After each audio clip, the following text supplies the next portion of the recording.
Records also show that his dad, Jihad, his dad's name is Jihad. He threatened to kill himself if the rest of his family weren't brought in from Syria. It's not surprising that some authorities expressed concerns that Jihad Hijazi was trying to manipulate the system to get what he wanted, including better housing. You were not told the truth, the whole truth, and nothing but the truth. You weren't told anything approaching the truth by the mainstream media.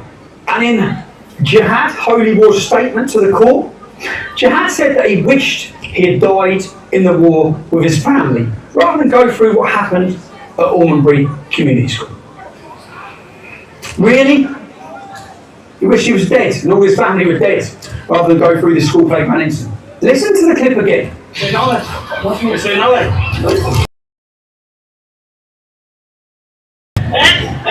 Listen to what Bailey's saying. He's asking Jamal repeatedly, what are you saying now? It wasn't a random attack. It wasn't a racist attack. Bailey didn't threaten to stab Jamal. The playground incident was not the beginning of the story. It was a culmination of many events. Not least, it was a response to Jamal's alleged threats to rape Bailey's younger sisters. They were about 9 years old at the time of this. So as a girl at that school, when you saw the portrayal of what happened with Bailey and him, because he was painted as this innocent little kid. He wasn't innocent. I used to see him bully girls and sisters and stuff.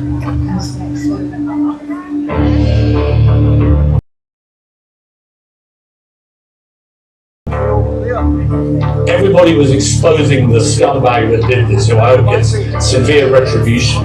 I was prepared to take action. I didn't have money, anything else. What the country? You can hear him there describe Bailey as vermin. Words are important when you're on a daytime platform and people listen to what you say. What do you do to vermin? You exterminate. You kill it. Low life, call him a thug. But worst of all, he demanded severe retribution against this child. At the same time as this, Jeremy Vine was reported. He didn't tell people the bully's name, although he was finding it hard not to name the child. Instead, he told his followers where they could find that name. Now, this is a direct response of both of your reporting. Because when you reported, you can follow the timeline and the repercussions of what that bore. What I've done here, in 2018, there's a charity called Tell Mama that records Muslim hate incidents. Now, even though they've been, in the past, penalised for exaggerating the figures. Let's work off their figures. They say there are over 1,000 hate incidents, with 325 of them being online. Some of them Islamophobic, which means criticising Islam as well. Here, I've printed a piece of paper for each one of those hate incidents. 327 hate incidents online against the entire Muslim community of the UK in 2018. The 325 Islamophobic comments, they're the ones you read about on the news every day. They're the ones people in jail for. They're the hate incidents the media keeps shoving down your throat. So each piece of paper here represents a hate comment aimed at a child. I want to read these now. Peers, you demanded severe retribution. That's what you demanded against this child. Let's see if you're happy with some of this. I pray someone rapes you and your whole family while you watch. Fuck your mother, fuck your love, the Syrians will rape your family. If I saw you, I would rape you to death. You'll be raped by the Fallujah group. I hope your mother will not be racist when she is raped. I'm going to bum your nan alive, then dead her again. And the threats of rape, all of these threats of rape, imagine being these children. Imagine being a 15-year-old child living in Huddersfield with your little sisters. Muslim men are jailed in the biggest scandal in the history of our country for mass rapes in that town. And then you're receiving and you're reading these messages. You're going to die, you're going to fucking die, we're going to strangle your mum, your dad, your friends. I'll kill your whole family. I can't wait to find you so I can slit your throat. You're the person who should be killed in those ISIS videos. You, your parents and your whole family have to be burned. Do you have a favour and fucking off yourself. Looking at you makes me want to commit suicide. Go commit suicide, your oxygen thief. Jump off a bridge, bro. Do humans a favour and kill yourself. We don't want you, and you don't belong in this world. Again, imagine being not belong in this world. Again, imagine being not child reading them. Here's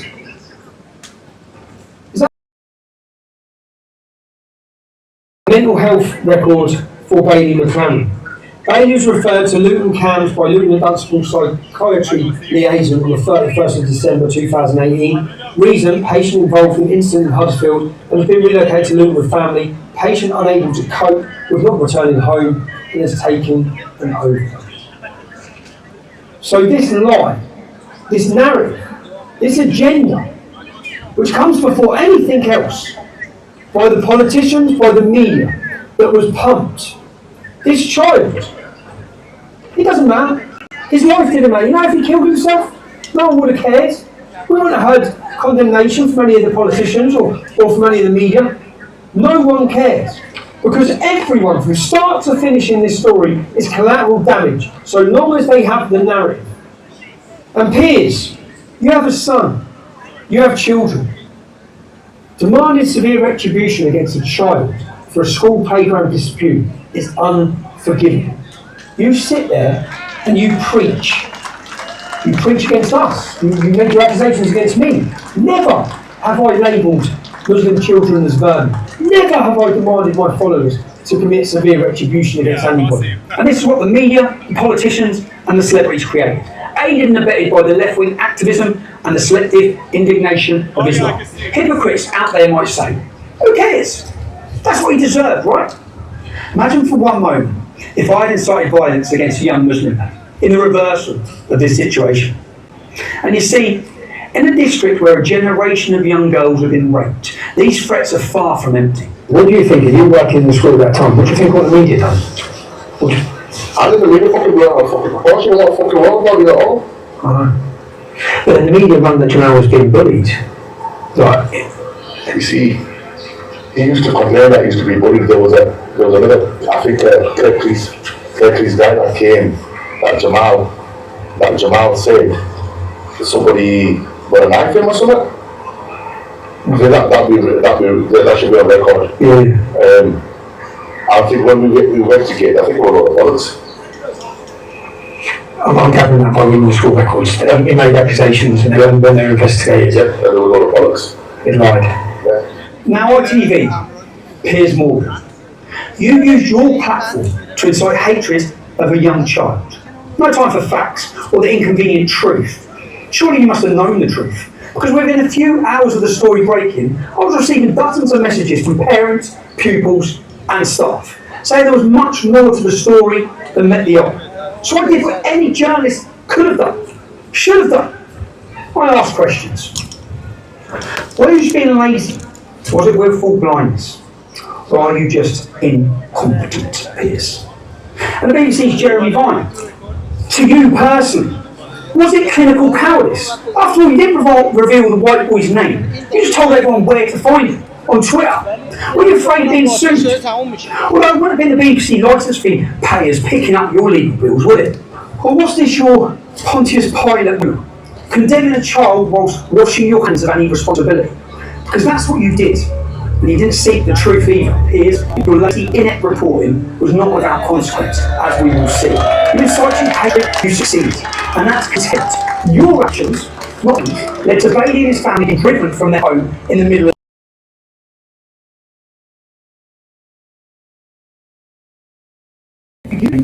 you kept. The hate you incited was never destroyed the school, guaranteeing his family to a place of safety.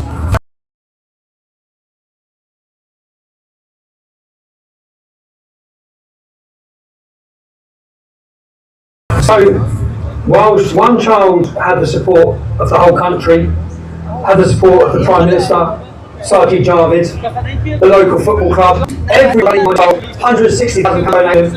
The other child, in this instance, his family in their home, groups of men looking for him, ready to commit violence against him, and the police stopped the mums, the police took the family, the police went and got the family to get them out of their house from imminent danger. and they were taking them to relocate them here. So look, the Night Inn. This is the accommodation that Bailey's mother, with two 9-year-old sisters and children, were being relocated to. The one-star hotel where rooms are rented by the hour. The imam brought one of the men up to the school. He has 3 mosques within a stone's throw where he's standing now. Bailey's mother, through her sense, looked up this hotel, saw it was Muslims, went to the room, a prostitute racket, drug hole, and got out of the police meeting with her children to take them to safety herself. But this is where County Council was in and a family. This is the most Muslim populated area of Leeds. That family was taken to so-called surrounded by mosques. What is a Muslim ghetto? Yeah? Which is why I'm getting big to get some cause a scene now. We went to see from neighbours what it was like at the time of the incident. I think it was a BMW outside. And there were about 6 Asian God. Yeah. So we shoot the friend. To shoot the mum. The friend to the kids. Well, come outside and done that. Shouting screaming.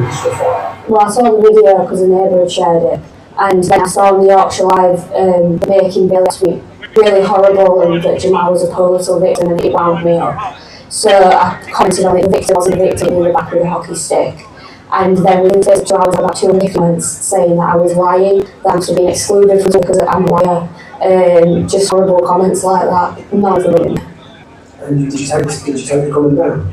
Yeah, I didn't want to, but my mum was worried for repercussions, so she asked me to take it down, so I did. This is the area where the council thought it was the right place to send a child and his family, who were wanted at the time, in the main demand for school, with mobs of Muslim men looking for them, and this is how they decided to send them. They basically dropped them in their backyard. That's what they do. This is the hotel. This is, I believe, a 4-star hotel. So it's totally full with immigrants. This is across the country, so the point to make is that illegal immigrants come here, young teenage men, not families, not children, and this is what council would handle. So, hello boys. Hello. You want to ask, what country are you from, lads? You do speak English. Is this what country? Iran. Iran, okay. Kurdistan, Iran. Okay. No, that's cool, man. I'm just saying, is the hotel full? Yeah, full. Enjoy it here? Yeah. Nice hotel, nice. Healthy hotel. Yeah, how many people are in here? 200. Lots of children?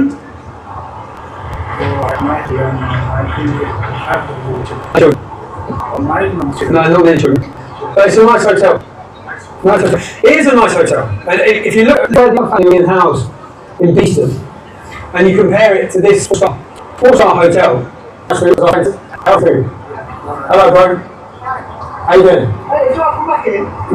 We're off now, mate. We're done now. Yeah. Do you know what they have in here? They have a full-time doctor and nurses. Full-time. So you know when you can't, my dad tried to get a doctor's appointment earlier. Couldn't get one. Full-time. The food's bad. The food's bad. Is it free? Yeah, it's free.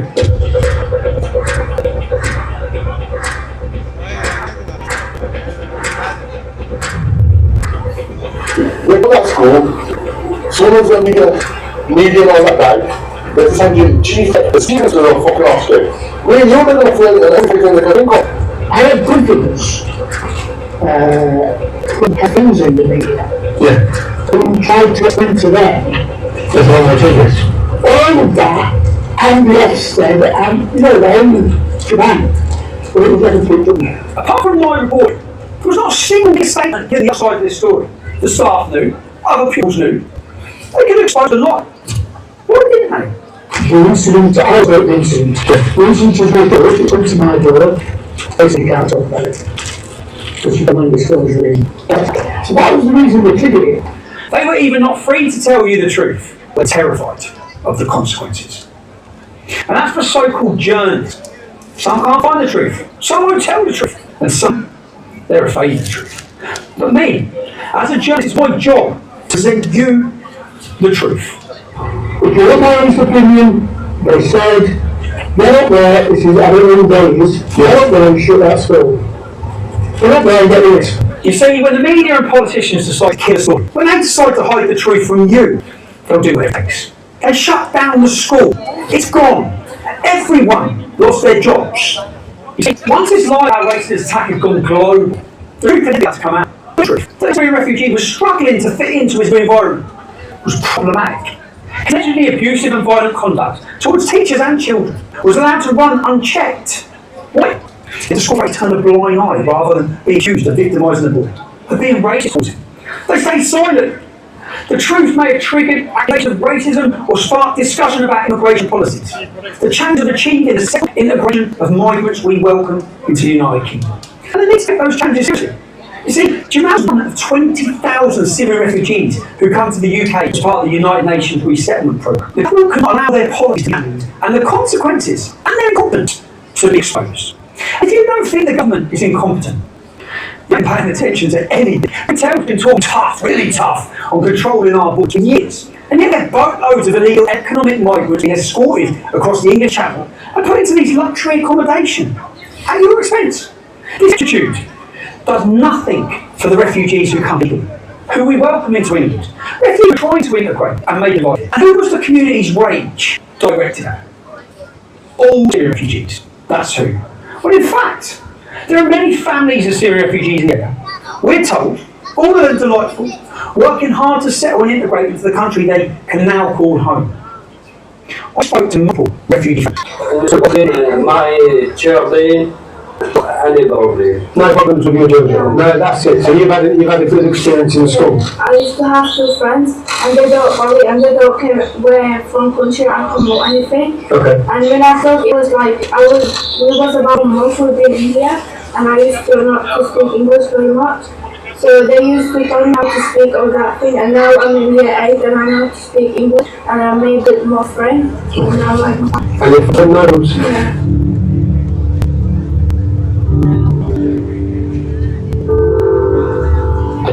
Sometimes I say to my dad, I don't want to go to school anymore. I was just crying and do nothing because I respect the school rules. Who on camera and says, who arranged the media tour? Who encouraged him to take legal action? He was originally going to sue the school for not looking after him, and then decided to sue me instead. Who told him to put this in his statement? You see, Jamal doesn't like to break the school rules. This is his record. Almost on codes for bad behaviour, truancy, verbal abuse to teachers, violence towards pupils, and lying. Yeah, there's plenty for lying. You see, I haven't got all of the records. Large sections of the documents I was given were blacked out. We tried to get access, but we weren't allowed. And lawyers wrote to the court to explain his case documentation. As you can hear, the lawyers decided what they were going to allow me to see. Also, in my defence, Jamal's lawyers decided what I could see. And this global news story was an accident. It was carefully planned. You see, the day before the video went viral, a GoFundMe page was set up for Jamal. And the video went viral the day after a criminal record check come back from Jamal. Why would his lawyers do a criminal record check? We had to ensure this financial exercise wasn't going to be derailed by an unhelpful past. Fifth man, his record was clean, by the way. Mohammed Akanji, the jihadist lawyer of choice, was immediately on the global media blitz. Listen, I'm after him for a reason. Right, okay. No. Is it? Oh, fuck, no, journalistic. Oh, yeah, that's good. I want to know, totally journalistic. I want to get all the background on. You reckon he was a member of that? Yeah. Al-Nusra Haroon are a persuasive organisation. Almost 60% of terrorists in British prisons are ex-members of this organisation. They kill, they murder, they slaughter. This organisation, Mohammed Akanji and his brother, according to this top mainstream Muslim journalists, who are members of it. How does a Syrian lad find himself working with the jihadist lawyer of choice before this video even went? Before anyone has seen this viral video, within 2 weeks the lawyers have been made the beneficiaries of the GoFundMe page of £160,000. A plan to sue the school, and a plan to what? was launched. What riches had these lawyers promised Jamal and his family? School records were edited. Migration had to make a playground fight about race and hate. They contacted the host as soon as they heard about this playground fight. Yeah, the Home Office. Scuffle. Why are they contacting the Home Office instantly? Someone, you see, this school is reported by a graphologist, someone who analyses handwriting. It appears to show that a second person with very different handwriting got this report to allege that they had friends to stab Jamal. In all the witness reports mentioned there was only one teacher, so only teacher could have done this report. So, with the careful planning of the jihadist's favourite lawyer and the enthusiastic support of some useful idiots, it was possible for the lie to go around the world twice before the truth had enough to pants on. I now need to mention other repercussions. I was being sued for reporting the things that were said to me. Just already booked, I was not allowed to argue it was in the public's interest but to hear a different perspective. I had to prove that the information reported to me was true. That's not the condom placed on Piers Morgan or Jeremy Vine. Piers Australia's own, without being held to account. And behind propagating this deception and lawsuit against me. You see, this is where we get to meet the most sinister part of the unholy alliance. All sorts of people are helping out, but leading the posse from the front is the jihadist lawyer of choice. He represented a big, jihadi terrorist out in Syria. He represented, I think, Michael Adelajo, leader leader. I think he needs to change his name because he's got such a terrible track record. But this is the lawyer who's suing me, and who the media celebrated that he had served me papers, even though I wasn't in the country. If you've pillaged, if you've raped and you've beheaded, and you say you've done it in the name of Islam, well, these are the lawyers for you. The lawyers who stepped forward, ISIS by Shamina Begum, who've been fighting to get her back into our country, who defended Michael Adelajo, who beheaded Lee Rigby.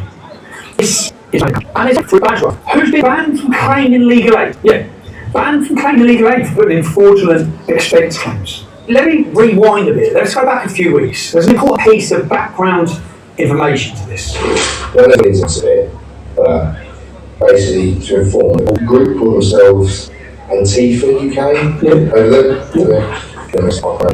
And Antifa Dundee basically says they're planning to help everyone with abuse on society. Got hands on the set, they've got hands on some AK manufactured bombs and stuff.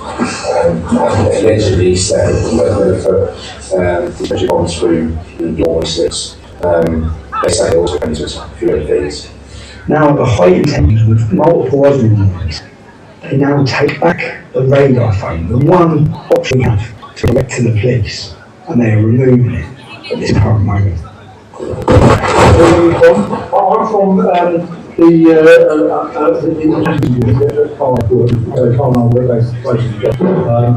So the radar phone, whatever it is, the phone, the emergency phone, you wouldn't tend to be taken about. Those phones are used on for real. Like so when there's a home friend who comes to the house and the address has been put out where my kids are, you're then going to take the panic phone back. It's Christmas 2018. The police come to my family's home to tell me that Antifa, far-left extremist organisation, are planning to kill me and my family. See, who were the first to comment on this video? Well, that comes to you through Basra & Co, of course. And it's a choice, but also Mike Stitchford, an independent journalist, Antifa activist. So the jihadist lawyers and Antifa to kill me, that actually commented on the video of the Osmond. You see, what happened next is interesting, although not interesting to Solicitors Regulation Authority or the Law Society. People who should be interested in the integrity of our laws. It will be live streamed. I'm not in charge of filming or anything like that. That's and literally nobody wanted to do this. We all agree to this. So two lawyers who know Antifa are planning to kill me seek out an Antifa extremist. For one day, just one day. I sent live streaming the papers to my home, my family's home, papers which had already been sold, with a gang. There. When they knew I was brought, lawyers commissioned their extremists to broadcast my home address in order, as they put it, to cause a spectacle. The law firm or the lawyer who's been on the Tommy case wanted to make sure, doubly sure that A, Tommy got the letter. Actually went out two different ways, and he wanted to make a bit of a spectacle. This is all very amusing. Group supported by Mike Stitchford came to the home with my wife and children on a Sunday afternoon when I wasn't in the country. So let's have a look at Mike Stitchford, who promoted it, who encouraged it, who found it amusing that my wife was so scared she had to ring the police. My wife was sat down and told in the home that Antifa are planning to kill her. They're planning to kill our family and harm our family. She's been told she made acid in her face. How do you think she felt on a Sunday afternoon while children came outside in their bikes? To have been told that Antifa were on their way to our home. Let's have a look at Mike Stutchbury, the man that sent them. Here he is self-admitting that he is part of Antifa. Here he is promoting violence against his opposition. Punch them, punch them, punch them. Here he is hoping that buses will get shipped in to smash people's skulls in. Here he is calling for white genocide. Mike Stutchbury is an extremist. He's a far-left extremist who currently playing a victim. He encouraged people to come, and he sent people, and was part of an organisation that communicated together to send people to the home where my wife and children, when I was there. He even crowdfunded to support them. You know, he was looking at various people, and eventually he came on to Dick Coughlin, that's it properly, who was a YouTuber who's made videos about Tom for, God, almost 10 years, I think. He was a real critic, and so checked him out, but he's a funny guy. Yeah, he's sort of, you know, we've got red hair. He calls, you know, he's an ex-crackhead. And who is this Antifa extremist hired to come to my kid's home? Keep watching. Okay, thanks for reading. It's something on about me and Murphy. You're about to top off. I'm going to do this to I went up to where they said, right, we'll take that from you, we'll make sure he gets it. And later that night, Antifa extremists hired by their lawyers had a message for me. On that note, see, on that happy note, I am getting a kids, mate. So look at the man that they said, the man that you can see the Muslim lawyer handed privileged documentation, giving this man my children's home address. That's what my family are in. And he hands them my children's address. They then come to my children's home. My wife gets a phone call. My children run for the drive. They lock themselves in the house. They ring emergency 9 call for the police to come. They press buttons. They need support because Antifa. He told me, he's fully aware they're coming to live stream where my family are. They live stream and dox. They dox the door number. I went up to where they said, right, we'll take that from you, make sure he gets it. A man specifically chosen. He has his own video. The lawyer in this case was a guy called Mahatini Akunjwa, who works for a solicitors in London called Aishu Farouk Bakwa & Co. A solicitor of London. Asked this guy that they've decided that they're going to serve legal papers so he can be sued by his family. And they asked me, do I want to be the one to go along to serve the legal documents? Look at who Dick Coughlin. Something said, here he is with hatred black people. Serious, this is a crime. The comments he makes are a crime. Here he is promoting hatred against Pakistanis. Is that spare one? Here he is singing a song from anti-Semitism. Talking about lampshades being actually from the Holocaust. And we're gonna have a fucking skate. You ain't getting my devil from you in your pit. We're just following orders, man. We're trying to get paid. You get out of here, bro. You're real, that shows. Racist, anti-Semitic crackhead was sent to my children's property. He talks about raping my wife in her sculpture. He talks about children being fed for people. He talks about burning my house down. I was married with family in it. Now, I tell my wife, why would any sane person do this? It worked, okay? Tipped off by a friend who saw the gang on live stream approaching, my ex-wife hit the panic button and barricaded herself and our children in a bedroom. The police thankfully responded in time. And these are exactly the same tactics being used to unbelievably raise these children in Albury.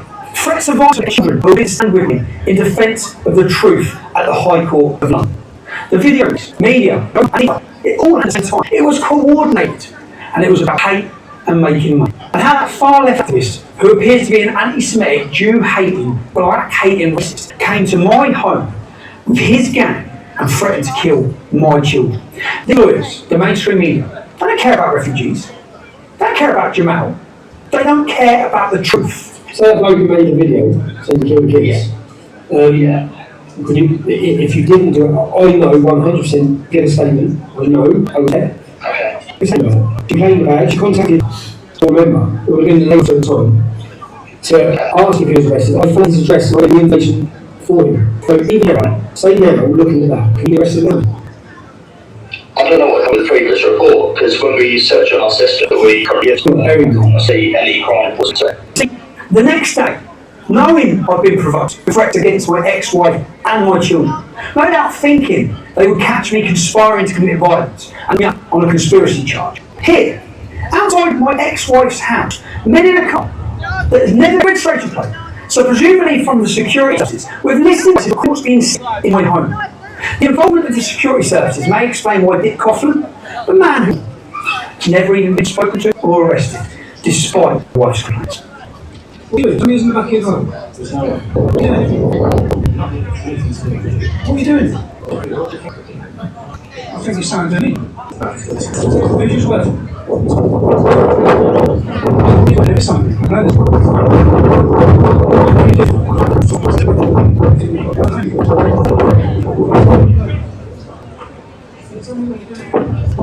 Because essentially I've got threats against me. So what are you doing? Where's the back of your car? Where's the back of your car? You can't have it. Let me see who's in the back of your car. Tell me what you're doing in the house. Oh no, what are you doing, bro? Tell me what are you doing? Sat recording, in a recording van, in the back of his recording station. Standing behind. No, because what you're doing, I know what you're doing. I know what you're doing. I know what you're doing. They're sat in the back of the van, this is recording devices. The whole back thing, because he just opened up when I got him out, the whole back thing is recording. But they're pointing it, because what this is, has been a setup. These people these police officers setting me up. Setting me up. It's a setup. They're setting me up by sending people to house thinking I'm going to do something, and they're recording it with listening devices. Checked the vehicle registration house, the government website, and there's no such vehicle. Let's not forget the politicians. It was when I went alone to the home of self-declared journalist Mike Sturchley to ask him why he had done what he had. And we thought it was fun to intimidate my children. Some of you may have seen people who've been outside my home. The difference is when they come to my home, 5 men come to my home. I'm on my own. I've had to move my children who are scared and upset, and people encouraged people to participate in coming into my address. One of those such people who... It was only the fearless then Deputy Leader of the Labour, Tom Watson, ignoring reality completely. Every major social media platform other than YouTube had Stephen Yaxley's profile because of his hateful conduct. Late on Monday night, Yaxley then turned up at a journalist's home, banging on the doors and windows demanding to be let in. And after being escorted away by police, he returned at 5 a.m. He was live streamed. He later warned journalists that he should expect a knock at the door. Does the Secretary of State think that it's right that YouTube and the parent company Alphabet continues to give this man a platform, sir? It'd be fun, huh? If it wasn't so insidious. The hardly honourable Mr. Watson totally misrepresented what happened, and from behind his shield of parliamentary privilege, bravely declared that I'd been terrorising a journalist. Journalist? Sturchley's an Antifa activist who incites violence and wants to kill white people. Terrorising? What was I terrorising? Mr. Watson bravely demanded that I be removed from YouTube. YouTube had only recently confirmed that none, not one, of my videos had broken any of their stringent guidelines. And my videos hadn't broken any laws. It was clear I hadn't harassed anyone, certainly not Mike Sturchley, if indeed he is a journalist. But none of that mattered. My wife and children left their family home that night. They never went back. Thanks having their lives endangered by their jihadist lawyers. See, my wife started legal action against Mohammed Akanji and Farouk Bajwa's firm. But Mo & Co, Mohammed Akanji and Farouk Bajwa, see, they weren't so keen on facing the law as they were on abusing the law to persecute others for financial and ideological reasons. On the 31st of March 2019, they probably collapsed their law firm, but never be involved in the case. That's what they said. And Dr. Farouk Bajwa, well, he's no longer going to be a lawyer. He'll be living in Pakistan. That's it. That's what they said. That's how easy it was for Mo & Co to escape justice. Interestingly, they're still signing documents on the case on the 6th of June, months after saying they're not involved. Several other law firms have reported them to the Law Society, the body that is supposed to make sure lawyers behave ethically, nothing's been done. I wonder why. In fact, all the lawyers working at Fruit Badger & Co. just moved across to a new law firm called Burlington's. And guess what? Yeah, Burlington's took on Jamal's case against me. Fruit Badger now works for Burlington's. Fruit Badger's son now works for Burlington's. Fruit Badger is Burlington's GDPR expert. Pretty ironic, no? Fruit Badger & Co. leaked my children's address to an Antifa activist to put it online for everyone. And if we've been stupid enough to expect more ethical behaviour from Burlington's than from Fruit Badger and Mohammed Akunji, well, we'd have been disappointed. I just really, which I've been trying to do, I need all of the disclosure, which I haven't had. I haven't had full disclosure of the school records. To make sure that we haven't, that some documents haven't been lost in the transfer of the bar from Fruit Bourgeois to Burlington's. We have done a number of subject access requests to the council for July. And how long would the council take for that? I don't know. I don't think they gave us a time frame, did they, Luke? No, they didn't, unfortunately. So what you're saying is you believe there may be things that I haven't been disclosed. You don't know how long they're going to take, but you won't agree to the adjournment. No, our position is that we're not agreeing to an adjournment. Those are my instructions. Because my concern, and serious concern, is the safety of witnesses. And it's a genuine, and I don't believe for 1 minute that Mohammed Akunji or Fruit Badger will give a shit about any of this, or Jamal, yeah? I genuinely don't think they do. And this is Basically, Fruit Bourgeois and Mohammed Akunji have nothing to do with this case. This is my case. How come then? Anybody from Fruit Bourgeois. How come Fruit Badger signed the form 3 months after he left to do this case? It was absolutely. That was the case. It was before I gave the undertaking, and he wasn't involved in the case because he signed the form dated June. In June, he signed the form, and the date on that form that he signed is June. He left this case in March. How come? Well, if you send it through to me, I'll have a look and I'll give you an explanation as to why. I'm not quite sure what you're talking about. No, you'll see it on the documentary. Okay, so when you send me what you decide is relevant, yeah? How am I going to know what you can?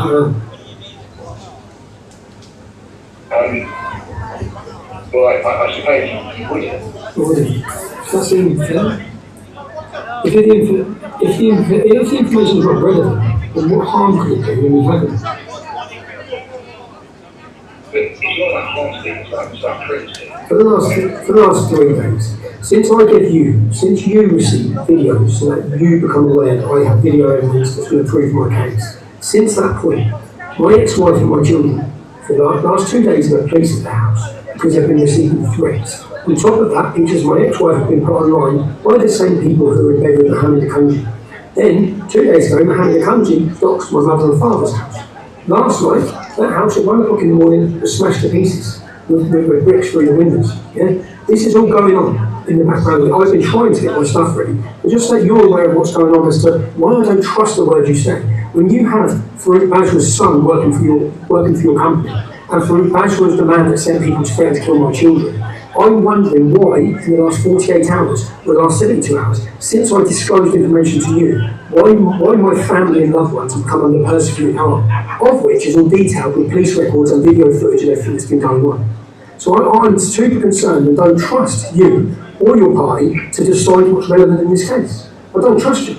So if this is to be a fair trial about getting out the truth, if that's what you're working for, you need to give me your disclosure instead of reviewing it and taking bits out, which is what you've already done with the school records. You're saying, because I know that's not the full school records, and you've covered up things which, and look, Francesca told me, I have a recording of her telling me that Burlington's did not redact anything.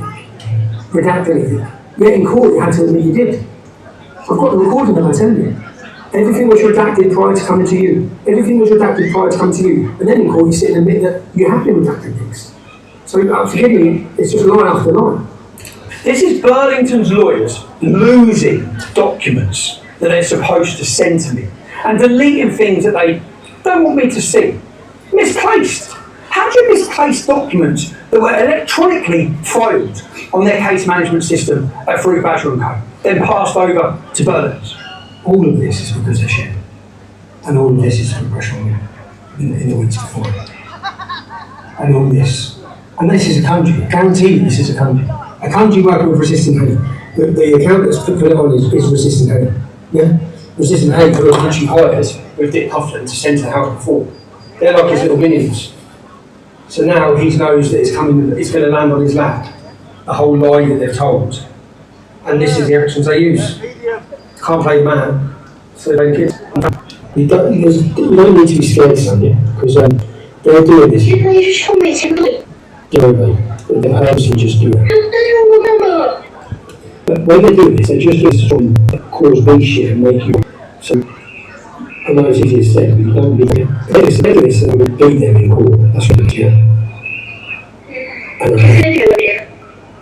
No, Don't walk around me saying, if anyone comes up to the house, just bring him in and call him in.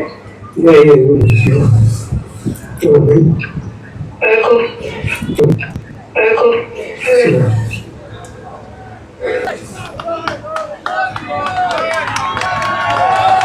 The other thing is, the whole time this goes on, we've been on good old mercy people. What's happening there? And they're such cowards. Such cowards. I just got a phone call and they said, who's trying to say something? We don't know them yet. What the police said? I'm just making a statement. Okay, but just quickly, are they getting that picture of you or not? Who's got that picture, Jim? It's on my Twitter. Who's got that? Who's got that? They just saw it now, it's over there. Yeah, they're taking the address of the person. You can say 50 addresses of people who have done exactly this on this, including the redhead man. What about the redhead bloke who friends 10 kids? What they say about that? Well, nothing. Crime. If I make a video threatening to kill, I'll be arrested. What we need to ask them specifically and say to them, you made a complaint, someone threatened to murder your children and had to leave your home, yeah? Those threats have now followed you to where you're now living, and they come to people, the same organisations, the same people they've done fuck all about last. They didn't nick them, they didn't talk to them, distracting with impunity, doing it tomorrow, yes. So you need to specifically ask them, on our exam, when you made a complaint to Dick Coughlan last year, why have they not done anything? And give you a final answer as to why they've done anything, if you can. I mean, in the kitchen. Am I right that you managed to track the number? So you know who made those phone calls to her? We know where the number comes Yeah. and who it's registered to. Obviously, we cannot prove, well, at that time, I feel like we could say where the number came from. Do you know whose phone it's? Who the phone is registered to. Okay. And because this was threatening phone calls a week before a High Court trial, trying to divert the court case. I can't see the crime report. If I send you evidence, which I'm supposed to the judge, if I send you evidence of Mohammed Akanji doxing my mum and dad's address, if I send you evidence of criminal damage and attacks in the middle of my children's home, if I send you evidence of my home, AXYPY, and my son, they rang my 11-year-old son's phone. The police were involved. They've been threatening my 11-year-old son. This is what's going on. If I send you evidence of that, do you think you'll support an anonymity order to protect the children in this case? I don't have instructions to answer that. I don't have conduct of the matter. But what I can clarify for you is some of the issues that I can give answers on. One of those of which I heard you made reference to Farouk's son working. He is not involved in the case in any way at all. Has no access to any files whatsoever. You've heard how Luke Hackett, he couldn't explain why they were redacting and deleting information from documents before handing them over to me. Information I should have been given. He couldn't answer the simple question: who decides what's relevant? Unfortunately, in terms of integrity, Berlin's don't appear to be any better than Farouk Bajwa and Mohammed Akanji.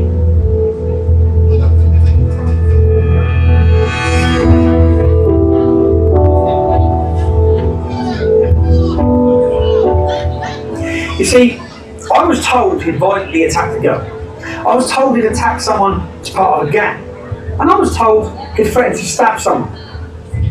In fact, Jamal would violently attack more than one girl. and we presented the evidence to the court, including the testimony of courageous children who came to court.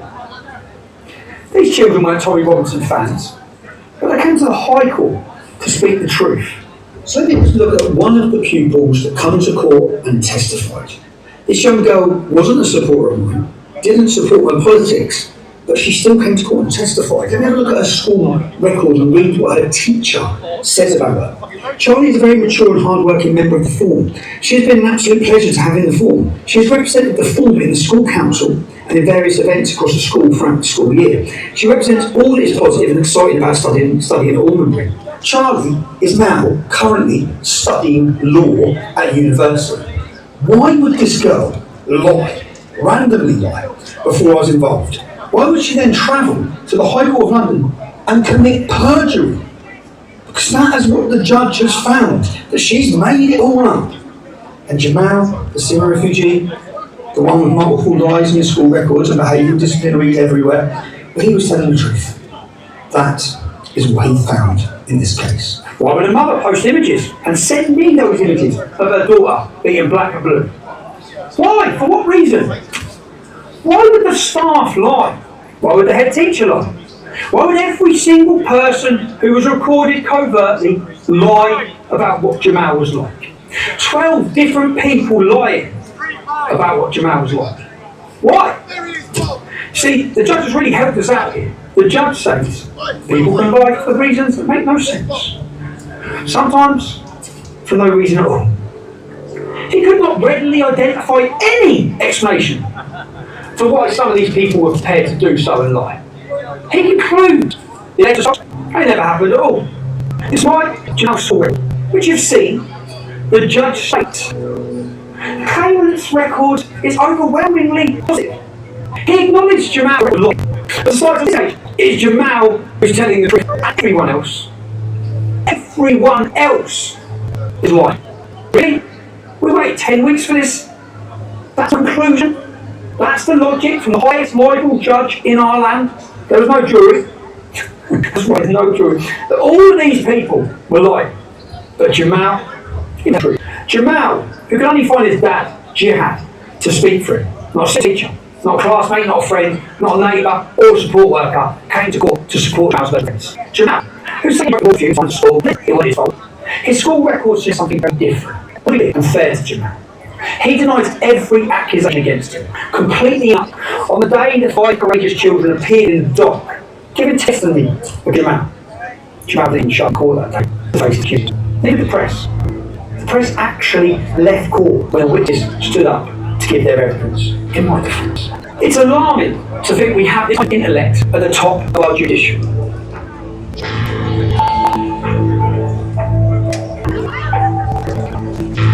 The story of these 2 children is actually a story of speech, or the death of it. A story about how the mainstream media is more interested in pushing an agenda than giving you balance and truth. How it continues despite lesson. That impunity. Is the media held to account for report? Appears more refined than held to account? No. It's a story about how the law is being manipulated and exploited by the far left to destroy the lives of anyone who speaks out against the accepted so-called progressive and liberal narrative. Or about the poisonous influence of Islam's Sharia law in our society. Is the law fit for purpose? No. And a story about our government and judiciary's disdain for free speech and the truth, and the lengths they will go to in order to silence dissent, especially with its new and increasing powers.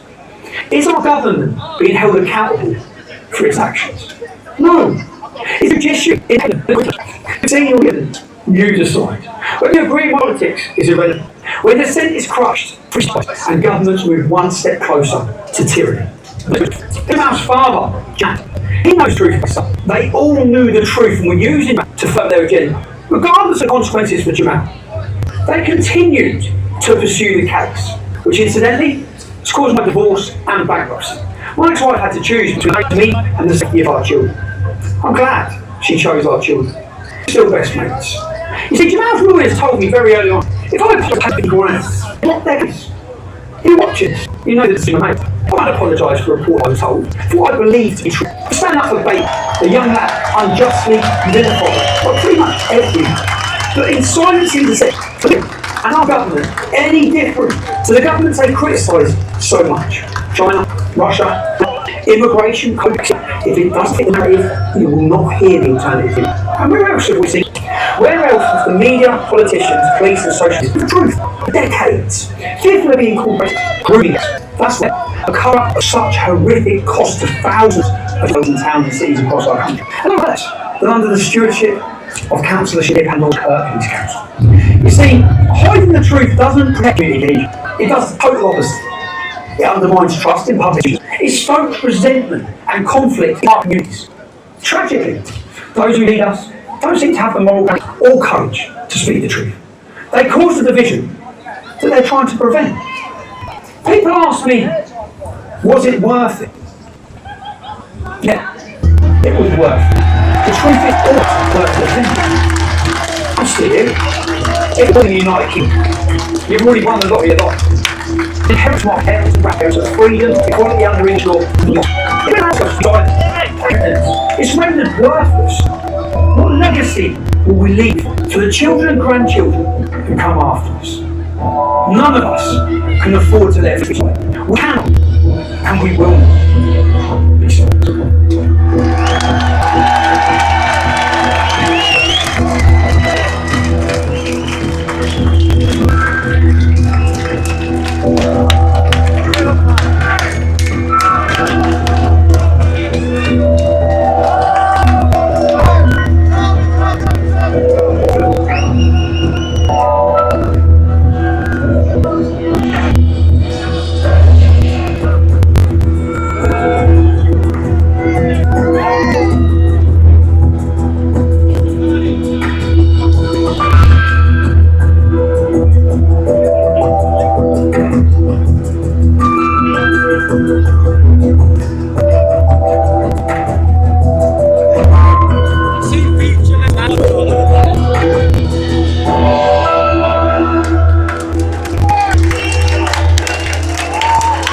So you've seen, I'm being sent to jail, I'm being prosecuted for showing you the truth. And I think that's been lie, okay? They've lied, continually lied.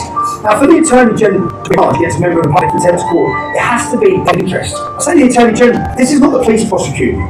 In fact, the claimant in this case is not asking me to be prosecuted. His lawyers are not asking me to be prosecuted. The Labour government's Attorney General is the one attending to jail. Now, for the public interest, you've just watched his closure. Is it your risk to lock out for 2 years? How can it be?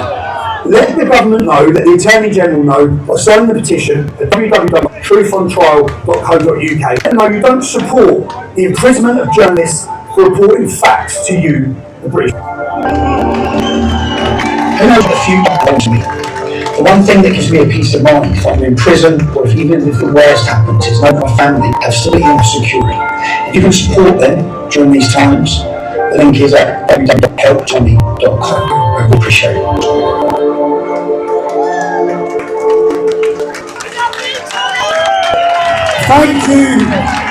Thank you for your patience. That was a long film. Now you can take me to now. Okay? They think they're putting me on trial. I just put you on trial to rounds.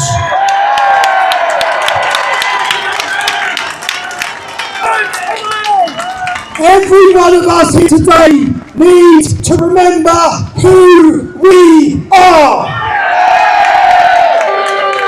We are the sons and daughters of warriors, of bravehearts, of fighters. To fight is in our DNA. It's in every son. It's in your children. Okay? The British are known throughout history as fighters. Okay? The sooner you remember it, the sooner we realise every one of us have it, more and more of us need to stand up to them. My message to the Attorney General, my government and the corrupt courts: freedom of speech. Freedom of speech has never been free. Okay? Our forefathers died and bled for freedom of speech. Every single suffering you can imagine, people have sacrificed for freedom of speech, solitary confinement, torture and death. Freedom of speech is worth fighting. Freedom of speech is worth dying for. Death, prison or agony, we will never submit to your lies.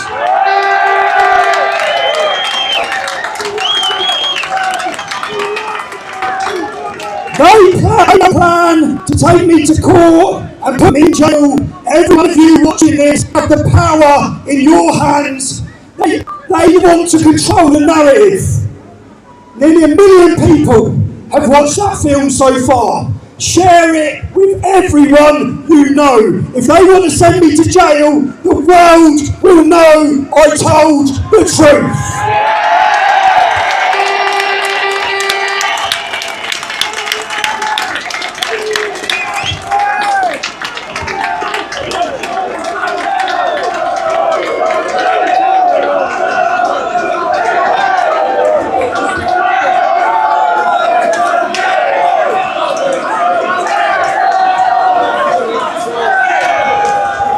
Your gagging order only works if we allow you to gag us. Okay? I thank you all for giving me your time. That was an important film for me. It's an important film for my family. I had to explain to them why I wanted to show the world that film.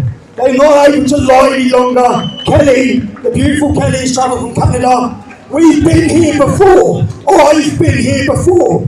If you sent me to jail, it says more about the court than it does about me. I'll return from prison more trusted than ever.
You all inspire me, every one of you.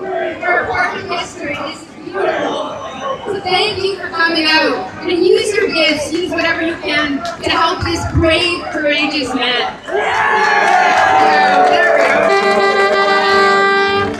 Well, how do you want this song? Love you, Tommy!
nation, and their children and their families embrace it and love it. I'm going to hand over the microphone.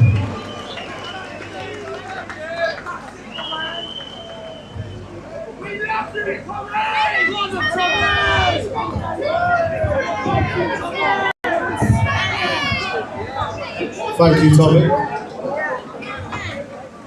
Well done for everyone for turning out today, putting the effort in. My name is Alexander. This is my younger brother, Kieran.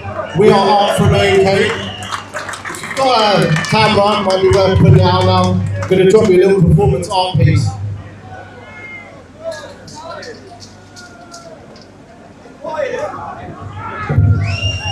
Be quiet. We stand tall. We stand tall as brothers, Alex and Kieran, both born here in the United Kingdom. Our blood is Indian, but we are British first, because this is our home. It's on these streets that we've grown.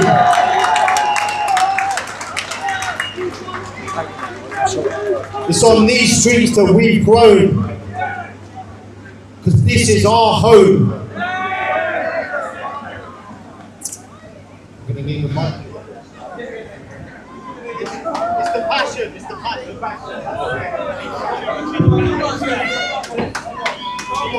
We stand tall as two brothers, Alex and Kieran, both born right here in the United Kingdom. Our blood is Indian, but we are British first, because this is our home. It's on these streets that we've grown, and we do not do skin tone. We judge you on your character, not the colour of your skin. That's why we made the MLK mural back in 2019. It's why we're in schools running workshops, keeping it positive for the kids. It's why we're in care homes, because these seniors have still got so much more to give. It's why we go to any community and we help to build the bridge, because this isn't just art to us, it's the way we choose to live. A&K, paint, spray, stencil, sculpt, mould, fade, create, make. Everything we do is out of love, not hate. Because there is a war going on, and it's far greater than the one we're being told. Believe us, it's all spiritual, and they're coming for your soul.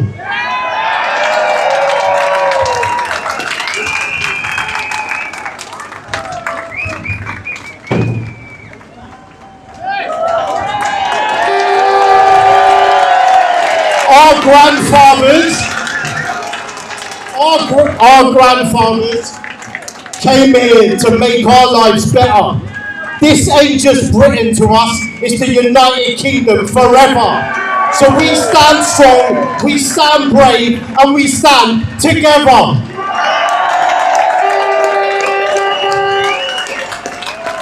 We are Art from A&K. Check and follow us on all socials. We go to communities, we spread positivity through art. My name's Alex, this is Kieran. Thank you, Tommy. Thank you all for being here. Let's stay strong.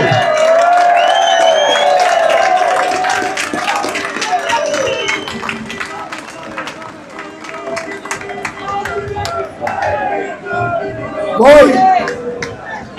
Let's have another beautiful song, shall we? Come on.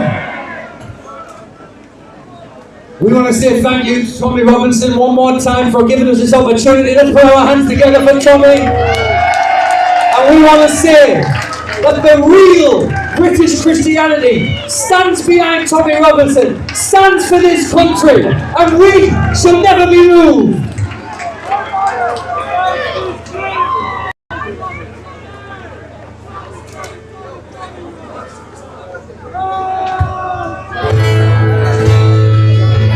This song is called Amazing Grace.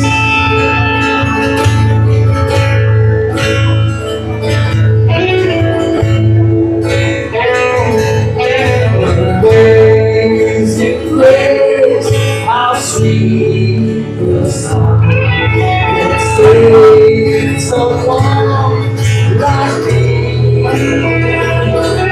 I once was lost, but now I'm found. Was blind, but now I see. What's great?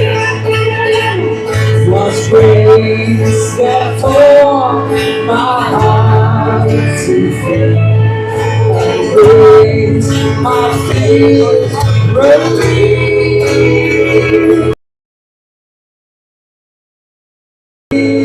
That grace of the hour.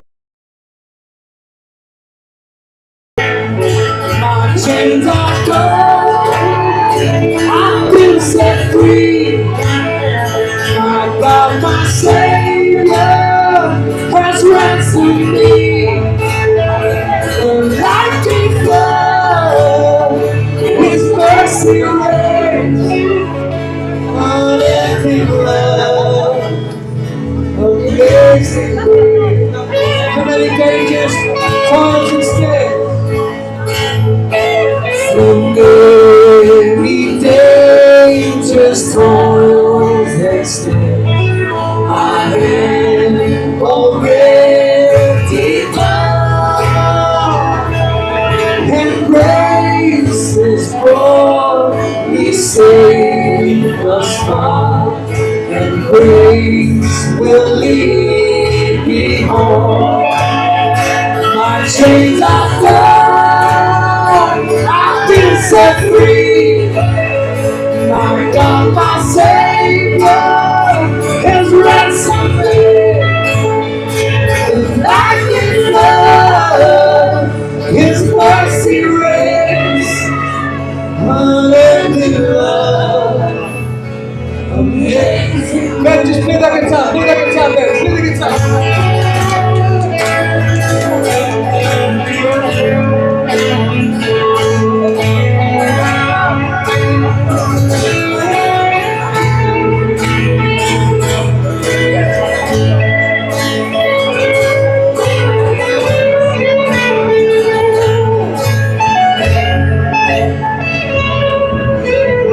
Now I want to introduce you to a wonderful singer, Star.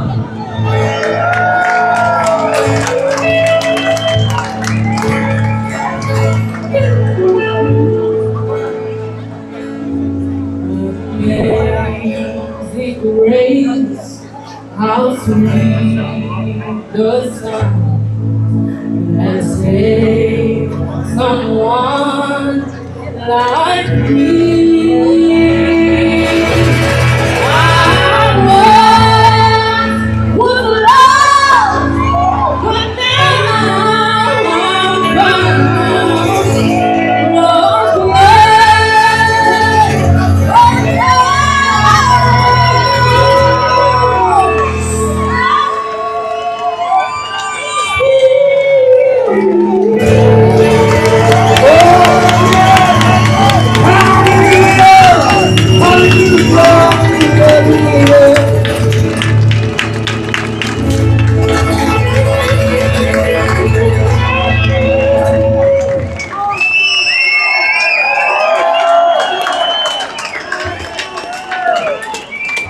How good was she, eh? Come on.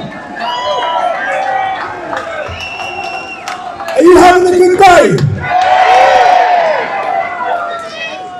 Next up is someone to give a speech, someone that I'm a fan of. You know, some people you watch and you like them automatically. The next man coming up to speak, many of you may have been swayed to come here today by his passionate speeches to bring you here. Paul Thorpe.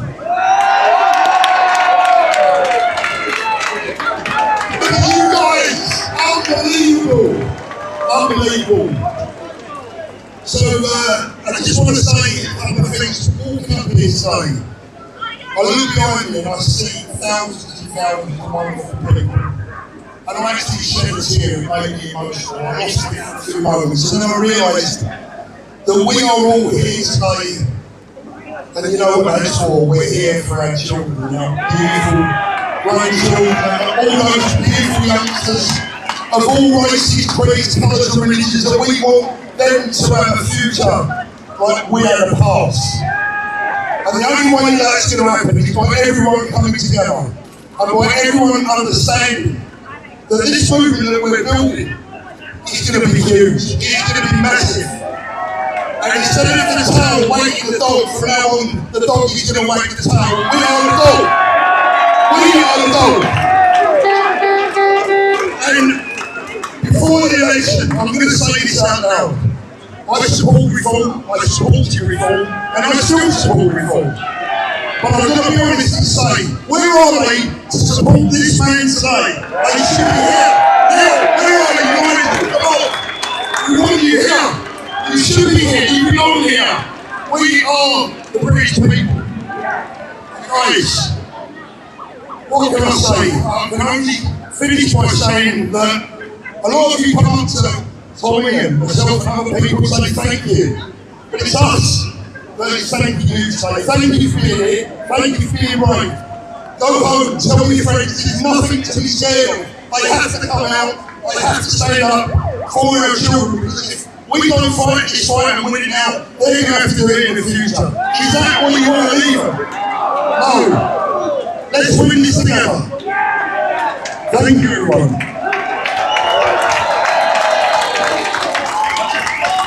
Well, what a blazer! Next up, someone else who I'd say has been the rising star of YouTube this year, Malik Tusi. Come on!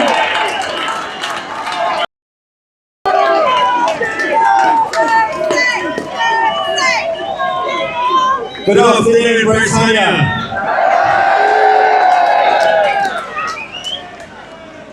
A few weeks ago, a month ago, the last time we were in Westminster, I talked about the crisis of birth rate. I urged all British Christians to start having babies that night. Hands up if you've actually done it. Not many. I did warn the men not to have too much beer that day. Alright. There's a bit of a confusion here today. Some people out there don't know exactly why we are here. There's a small group of far-left activists, champagne socialists, who've done a gathering.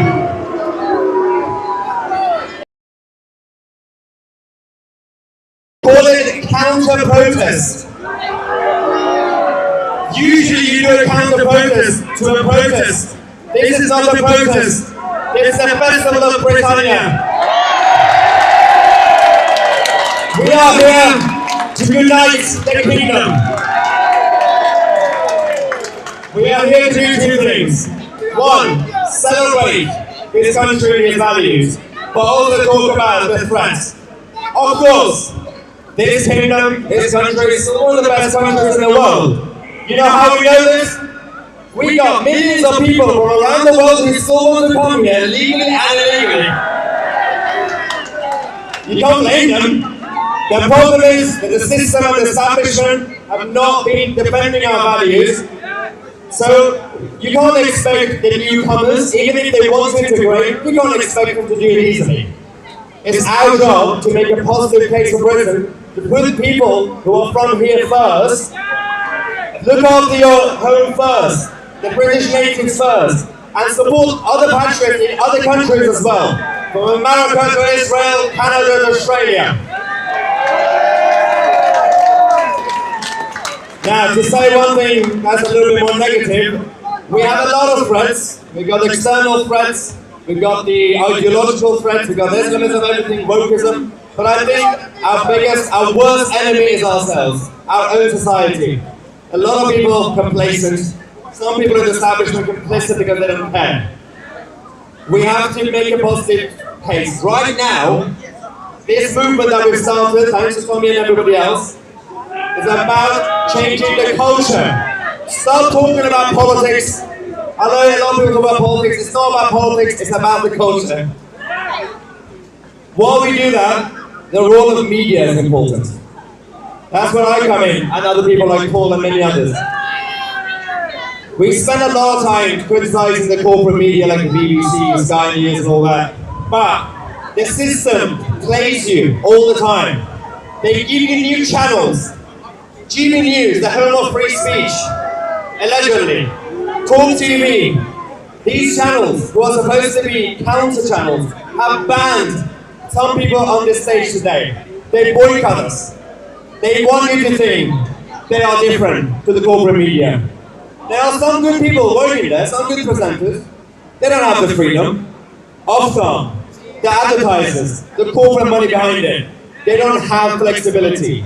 Then that's why we are here. 2C TV is growing because of you guys. Paul Folk is growing because of you guys. This guy.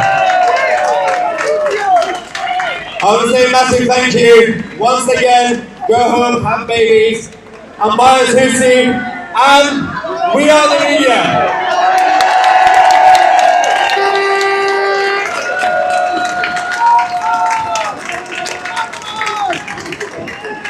Right, what's the darkest stain on our history?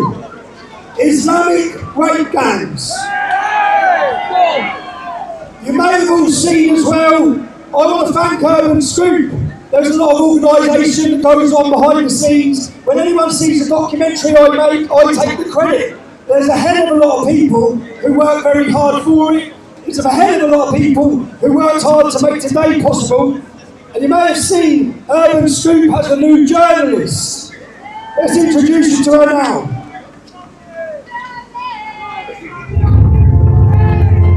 Hello everyone, my name is Sally Woodhouse, and some of you may know me already, but for those that don't, I grew up in a small town called Rotherham in the north of England. When I was just 14 years old, I met a man by the name of Arshad Assir. He went on to groom, criminally and sexually exploit me for several years, and I gave birth to my first son at just 16 years old. Unfortunately, I was failed and ignored by authorities, and no action was taken against him. Life after exploitation proved really difficult for me and my son, and so in 2013 I contacted the Times newspaper. I shared my story and named those involved, exposing the Rotherham child abuse scandal.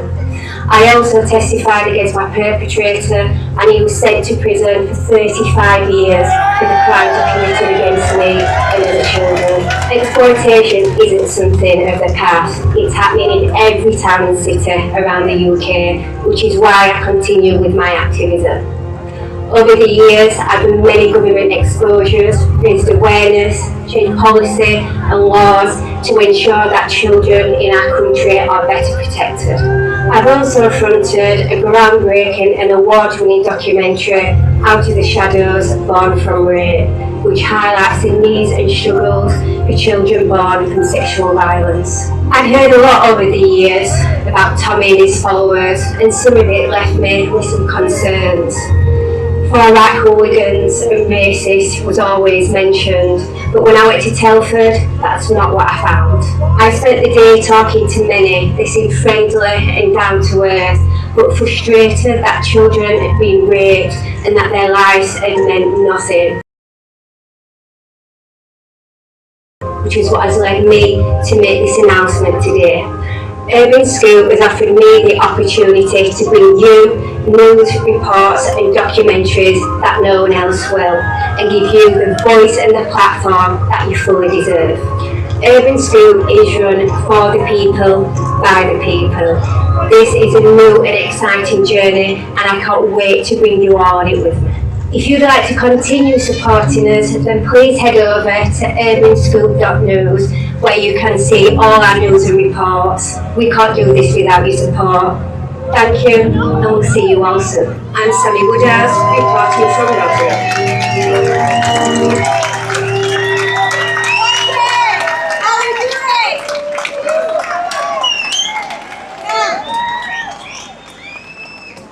Today I need to talk to you about something that's really, really important. It's a very difficult subject to talk about.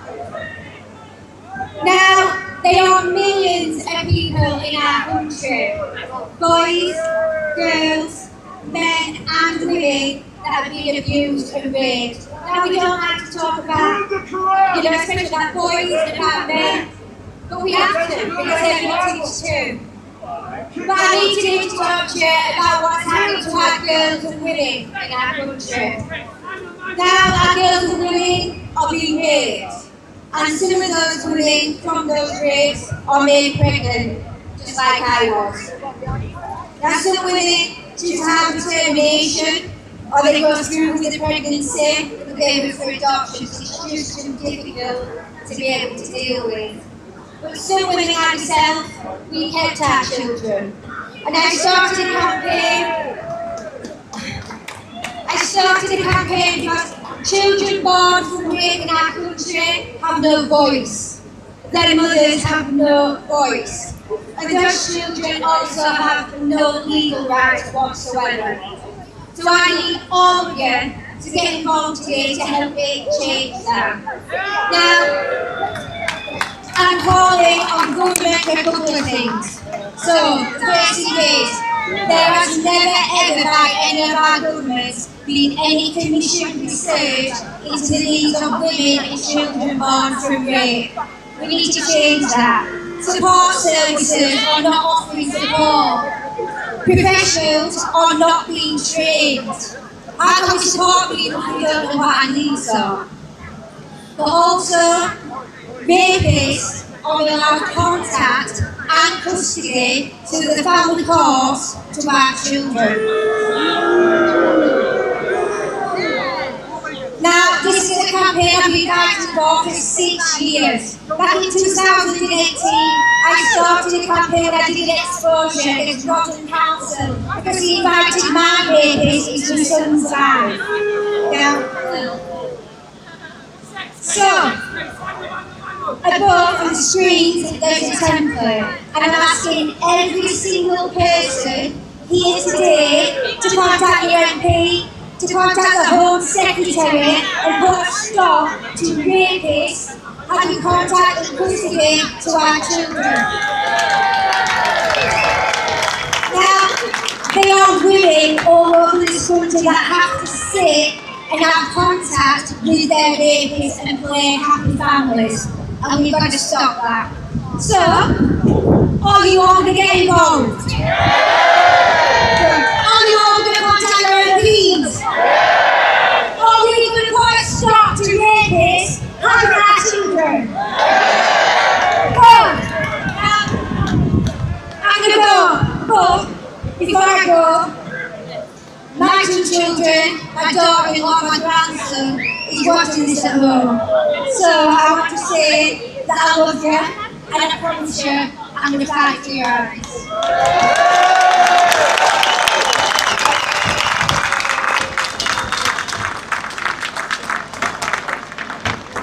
Hello, I'm Sammy Welsh here. I watched her start her journalism. She's a natural. I'm sure she's going to bring you some great footage and great documentaries. Who's on my trip to Canada recently? Fuck Justin Trudeau. But whilst I was in Canada,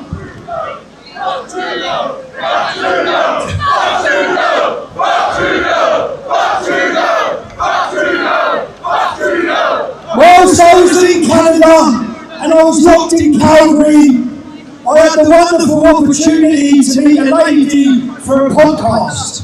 I sat down with her. She was a mother, a grandmother. She led the trucker convoy through Canada against the forced vaccine mandates. We've got a video to introduce her quickly now.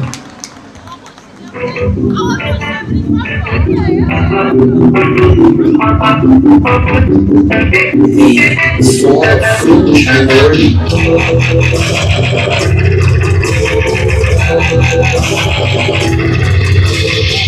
CTV News has learned Mayor Litch, one of the founders and organizers of the Freedom Convoy, has been arrested again. Tamara Leach testifying at the inquiry into the federal government's use of the Emergencies Act tonight, describing why she decided to act after vaccine mandates were introduced. Leach was arrested in Medicine Hat, Alberta for allegedly breaching her bail conditions, so she'll report it being brought back to Ottawa to go in front of a judge. I have the tears of thousands of Canadians on my shoulder who every day told me that we were bringing them hope.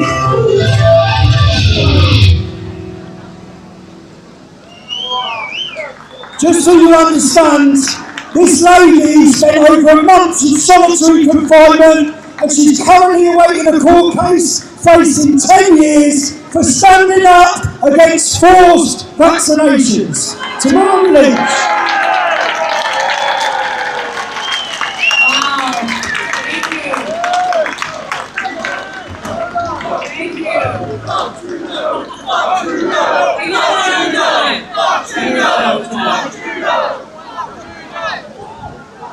This is so beautiful. I just want to say thank you so much for having me. This is my first time in England. I am in Loud.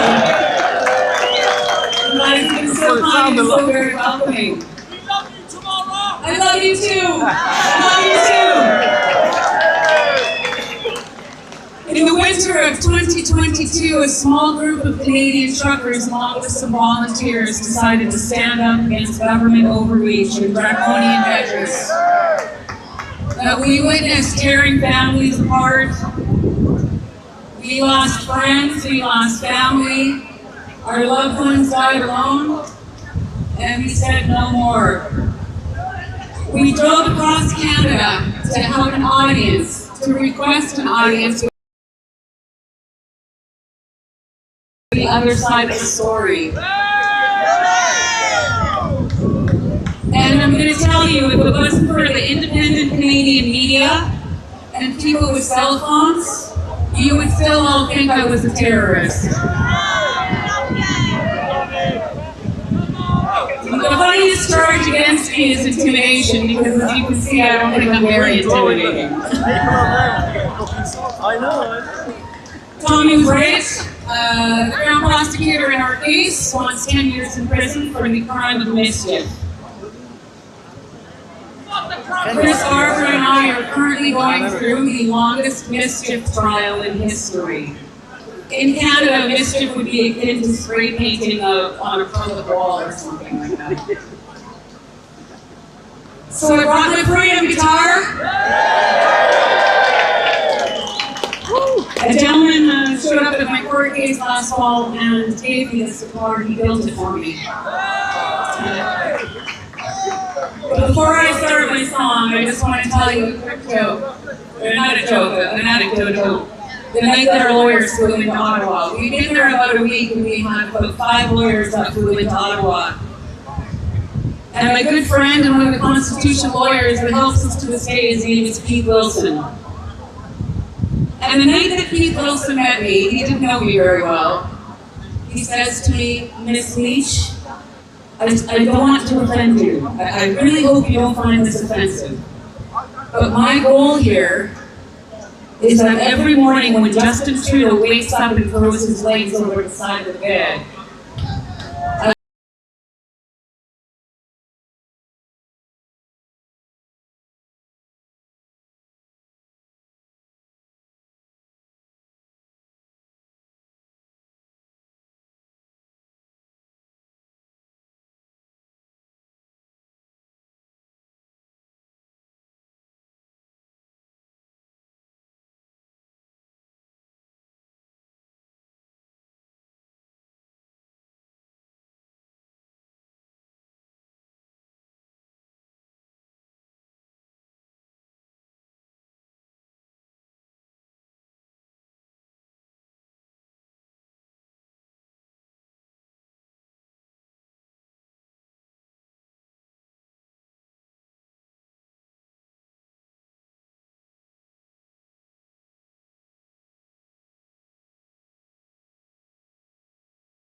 realised yet?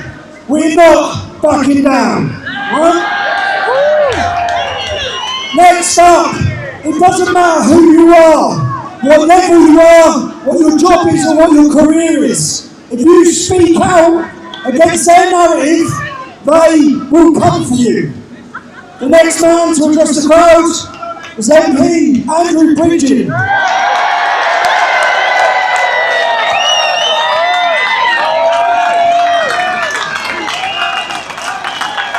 Thank you. Thank you, Tommy. And wow. I'm a bit in awe, actually, not because I'm not accustomed after 14 years in Parliament to public speaking. It's just the last 2 years in that place down the road, I'm just not used to having an audience when I'm speaking.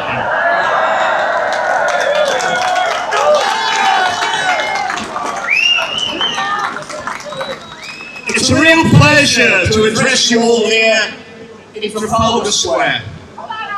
On the 21st of October, 1805, the Lord Admiral Horatio Nelson sent an historic message to the fleet off Cape Trafalgar.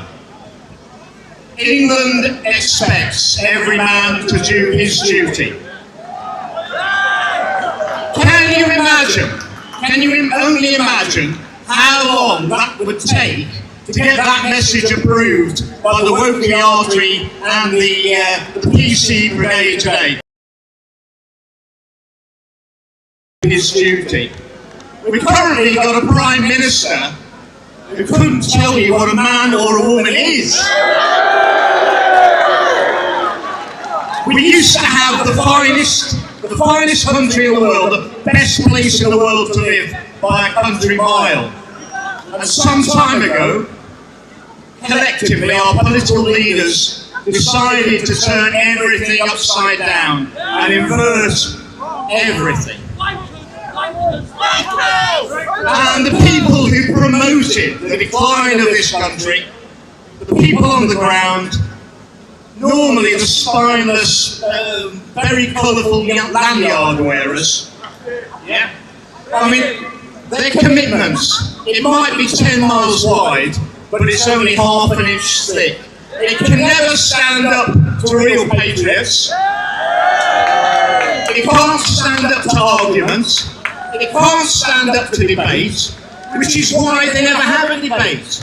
It's all about an agreed narrative. Well, I don't agree to the narrative.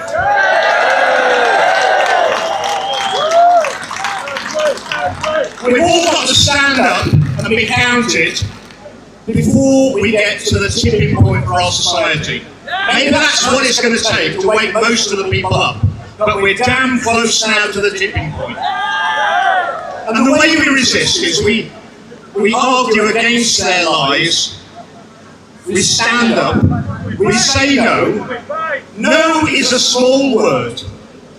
But if 1 million, 2 million, 3 million of us say it, it will be heard. It will resonate in the halls of the self-proclaimed elite.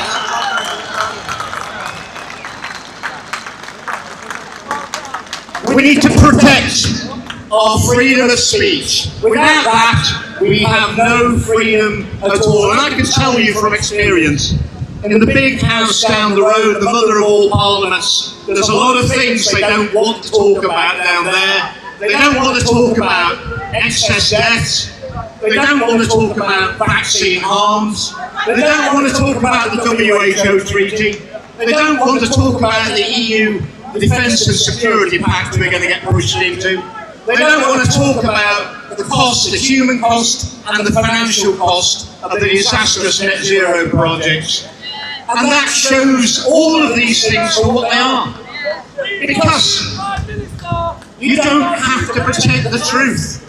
You only have to protect lies. Because the truth is like the lions in Trafalgar Square. The truth can protect itself. All we have to do is set it free.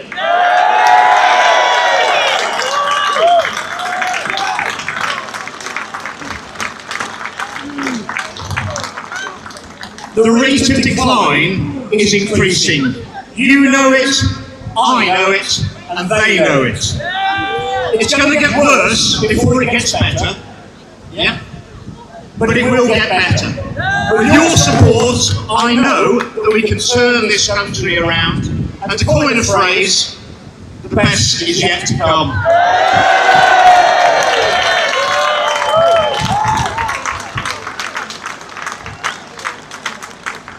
Enjoy the rest of the afternoon. I know that when the time comes, you will do your duty. Thank you very much for listening to me.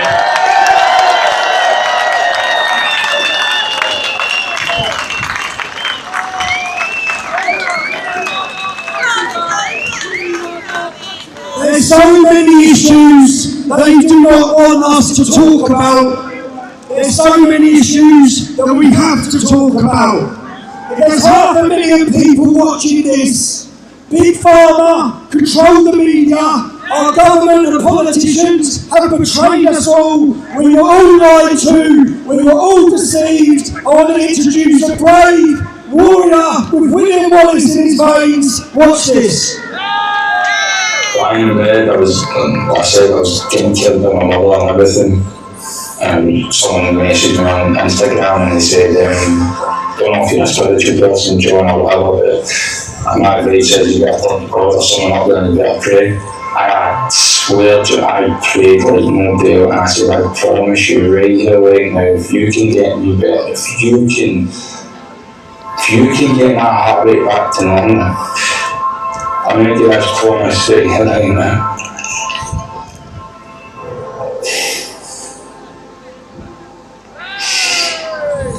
I will make as much noise about this as possible. I'm trying to help as many people as I possibly can, John. Which is what you're doing. What he was more broadly insinuating, let me be unequivocal from this as Matt Fox, that COVID vaccines are safe. Let's try next question, please.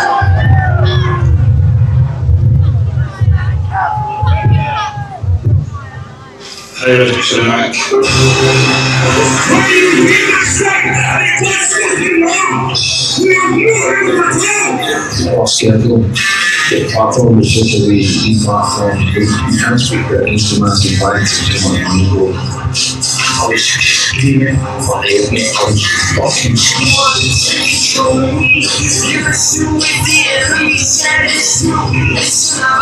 You know what I call? I won't be yelling. I won't be yelling. I couldn't see. Fuck you. Well, stand here and people can dance. Good boys, how do you want you? I don't understand what's going on in mainstream media. People like you in the mainstream media are doing a far more damage than good by not speaking about the truth. Call me, Marcel Confession! Call me! Radical Marcel Confession! Why are the people who are in charge, who told us all to do the right thing, have let the all terror Rishi Sunak look you in the eye?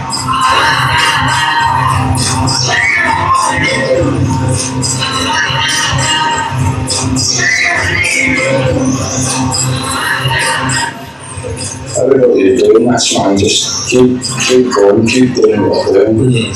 Obviously, I've tried to do as much as I can to raise awareness on this.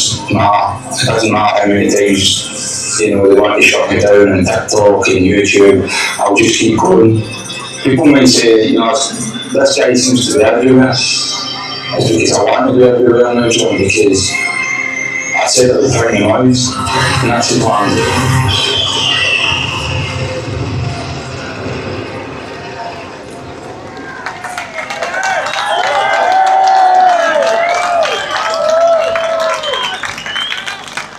Hello, London. I say to people, bring the noise. Well, fuck me, London, did you bring the noise today? That's what I'm talking about. Send a message to these bastards and let them know we're not going to stand down. I want to give a massive round of applause to this man over here for giving me an opportunity to speak in front of the tens of thousands in this country.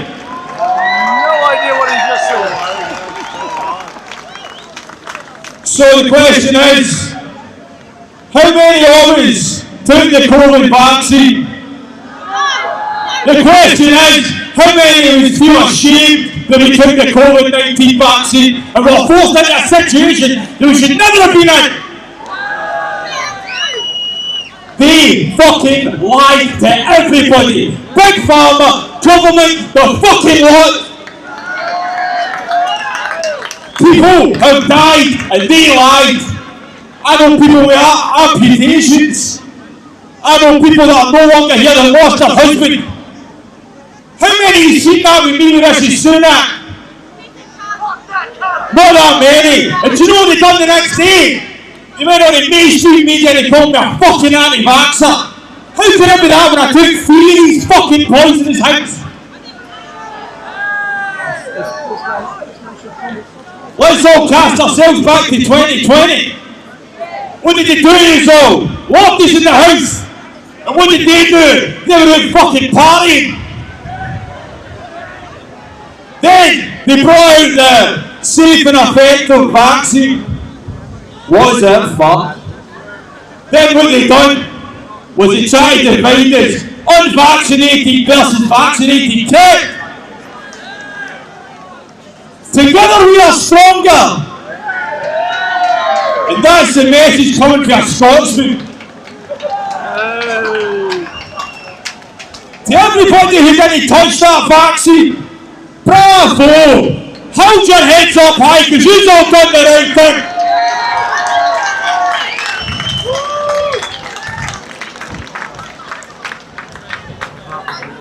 You know, I don't do this for me. I don't do it for gratification or anything like that. I do this to raise awareness on this most important subject. I know there's people in that audience that are affected by that thing. I know that people have lost. I know that there's so many people that don't even realise they're injured from that thing. We just like to say for YouTube's sake, vaccines are safe and effective. Vaccines are safe and effective. The doctors and nurses are all failing us by not standing up and realising there's a problem going on in this country regarding that vaccine. But again, most importantly, why did I do this? I do it for the ones that are no longer here. Pay respect to these people because they died unnecessary deaths, man. So I was bedridden for 13 months and spent 40 grand to try and get my life back. And I made the promise that as soon as I got out of my bed, I would go toe-to-toe with one of these bastards.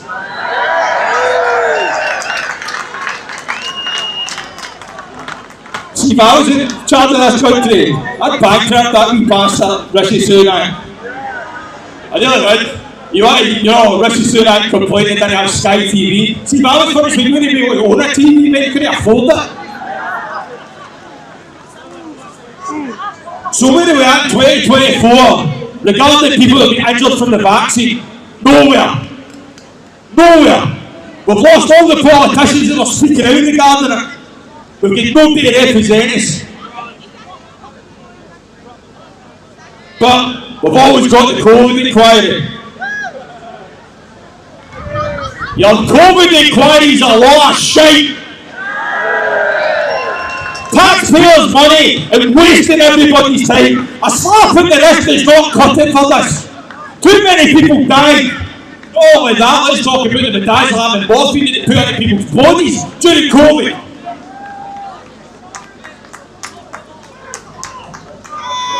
So unfortunately I fell for this bullshit. But now I can see the truth. And I put a video regarding Tommy. And what I said was, what they try to do this man is ridicule him because you only see a one-sided narrative. Nobody gets to see my story because I get heavily suppressed. I've never been suppressed as much as you, mate. But I've got fucking respect for you for standing your fucking ground.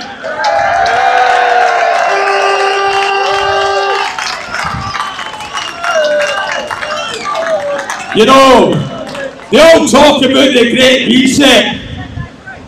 But you know what? Let these words echo around the UK and around the world. Scotland, England, Ireland and Wales and the rest of it. Let's begin the Great Revolution. London, bring them on!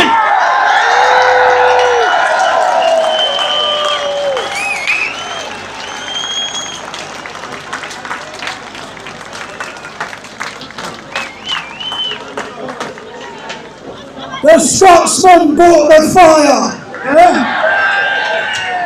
That is justified anger. He didn't talk there about the problems he's had from the vaccine. It's changed his life, it's ruined his life, and it's ruined so many lives, and it was all a lie. Well done, John. Now, freedom of speech.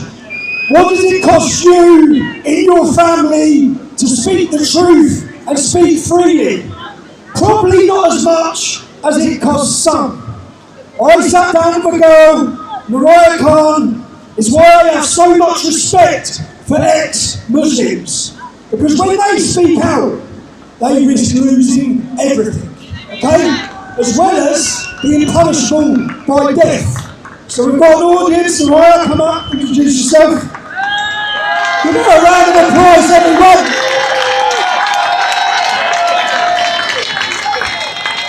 Hello, Trafalgar Square! I have no idea how I'm going to talk what you guys just heard, but I'm going to say a few words nonetheless. So Tommy Robinson once said, courage comes with fear. Pretty deep, right? Because fear pushes each and every one of us outside our comfort zones. And that's why I'm standing talking to you here today. My mum always said, fear is a false emotion appearing real, F-E-A-R. But let's get one thing straight. None of you have come here today based on a false emotion. All I see is a crowd full of people who know exactly what they want and mean what they say. Each and every one of you here today is here because they care for and love this country. And it's time to stand your ground. For the last 15 years or so, whenever Tommy had the guts to say and confront the harsh realities of Islam in this country, his message fell on deaf ears, including mine. Not anymore. I had to leave this beautiful city, the country I was born in, to realize what horrors lie on the other side of various parts of the world. It's only now I realize what must be protected at all costs. It's not racist to care about your country. It's not racist to love your country. It's not far right to care about it. It should not upset the establishment or the media. And, sorry. In fact, it's your prerogative to do so. Thanks, guys. Most people here today, not least Tommy, would have been called any of these names, probably been cancelled to some varying degrees or at least vilified. I can't speak for everyone here, but what I can say is all I see is good, hard-working, concerned, loyal patriots dedicated to the preservation of their country and culture. And too damn right. Why not? Britain's amazing. This country's amazing. How have we got to the point where even a Union Jack flag on a window is frowned upon? But my entire neighborhood could be swimming in a flurry of red, green, and white in support of Palestine. How did we get here? I'll tell you how. By being one of the most irresponsible and spineless countries in Europe. By embracing the very people who want to bring this nation to its knees. By that, I mean for far too long we've allowed British culture to be pushed around while we bend over backwards to appease others. This needs to stop. We need to treat the degradation of our cities, including London, the spaces, the obsession with diversity, for the sake of it, and a massive no to anyone thinking they can operate parallel legal systems, Sharia or any other, in this country.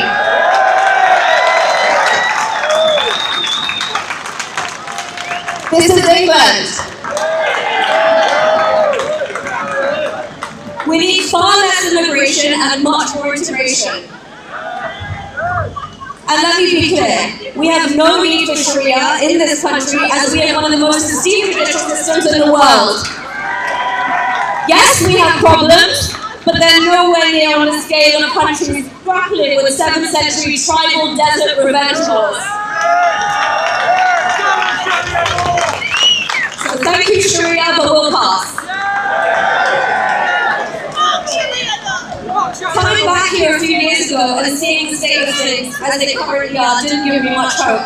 In fact, I was starting to leave again, but not anymore, not today. A day like this gives me hope for the future of Britain. Seeing all you beautiful people out here today, from up and down the length and breadth of this island, this is something extraordinary. Thank you, Tommy.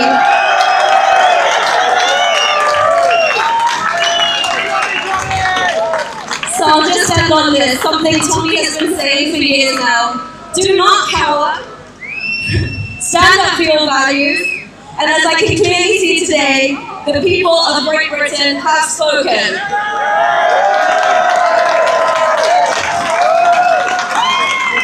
If the media and politicians want to remain blind, then so be it. But we will no longer stay or be silenced. Thank you. Peace and love, everybody.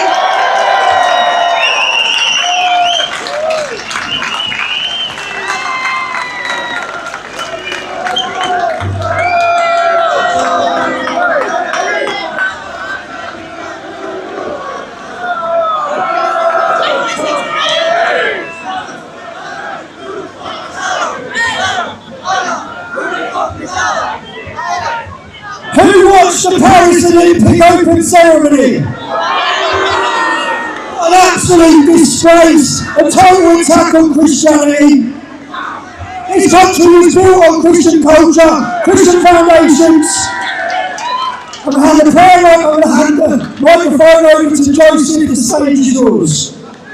Praise God, hallelujah. We've got 4 lions behind us on that Nelson column. But I want to tell you that the 5th lion is standing here today, Tommy Robinson, an honest man for the courage, the bravery and the long suffering he's done for truth. And he's made a way for us to stand here today, praise God. But Great Britain is founded on Christianity. 1,000 years of Christianity in this great nation. Throughout the Old and the New Testament, the canon of scriptures, we see a tale of 2 cities.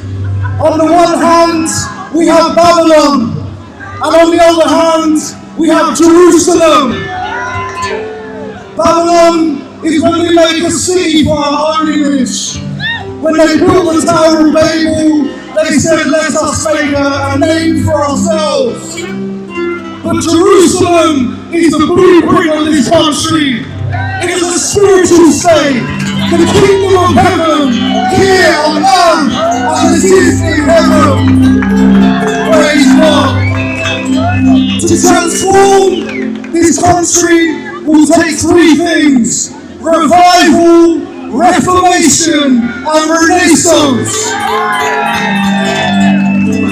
It will take a revival in all of your hearts when we turn back to our first love, Jesus Christ.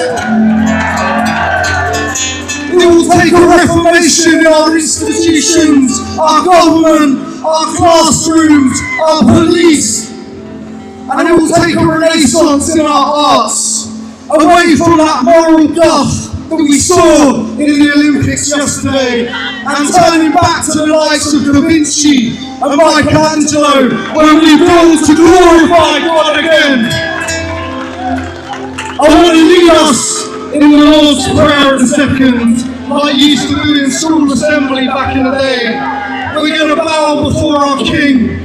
If you have space around you, I want you to take the knee. And we're going to bow, we're going to pray the Lord's Prayer together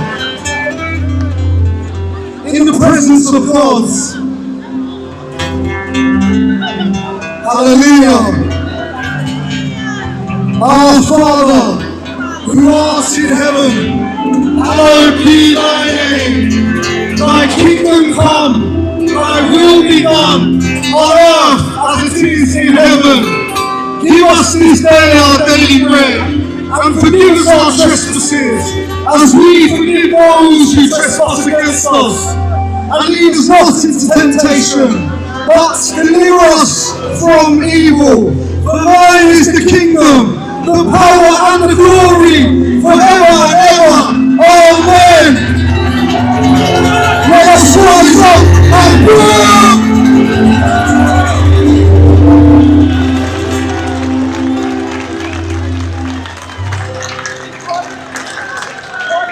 Put your hands together one more time for the Lord Jesus Christ.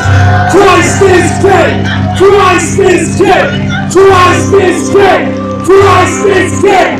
Christ is King. Christ is King. This song was wrote so many years ago by a great British man called William Blake. He talks about the vision of building Jerusalem here in the United Kingdom, and they succeeded. But bit by bit, they tried to dismantle that Jerusalem. But we stand here today and we say no more.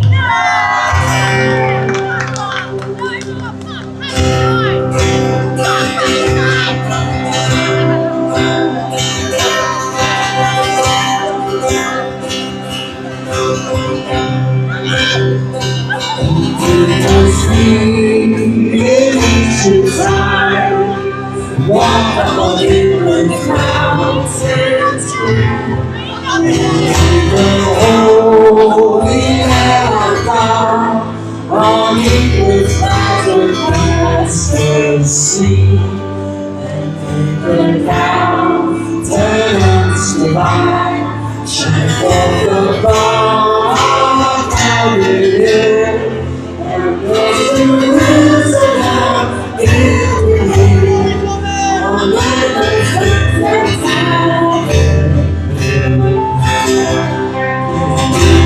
oh, I'm turning gold, bringing my arrows of Jesus.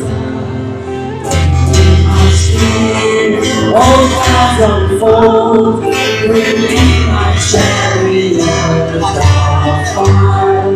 I will not cease from where to find, nor shall my soul sleep in my hand, till we have lived to Jerusalem, in England's green and pale.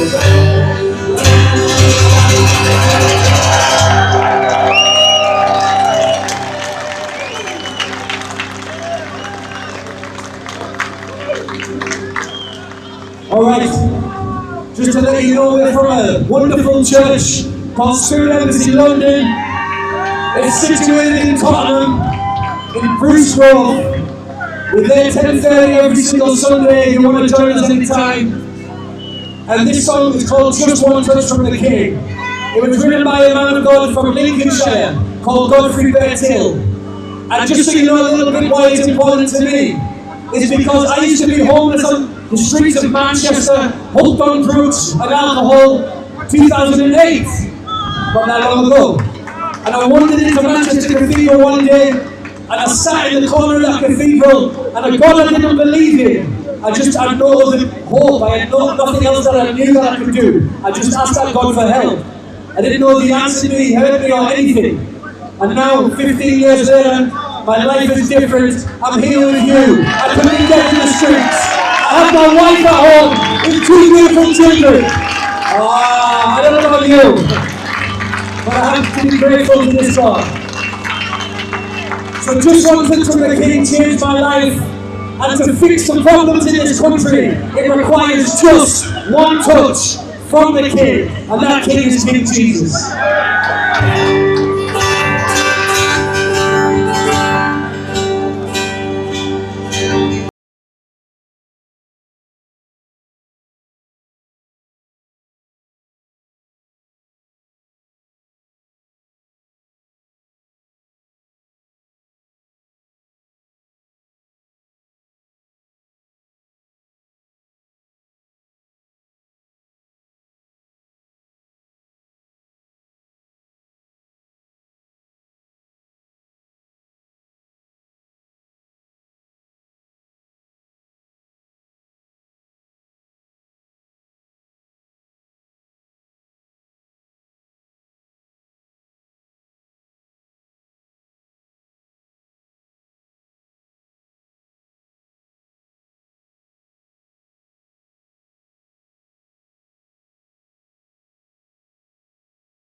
speak to this land of England.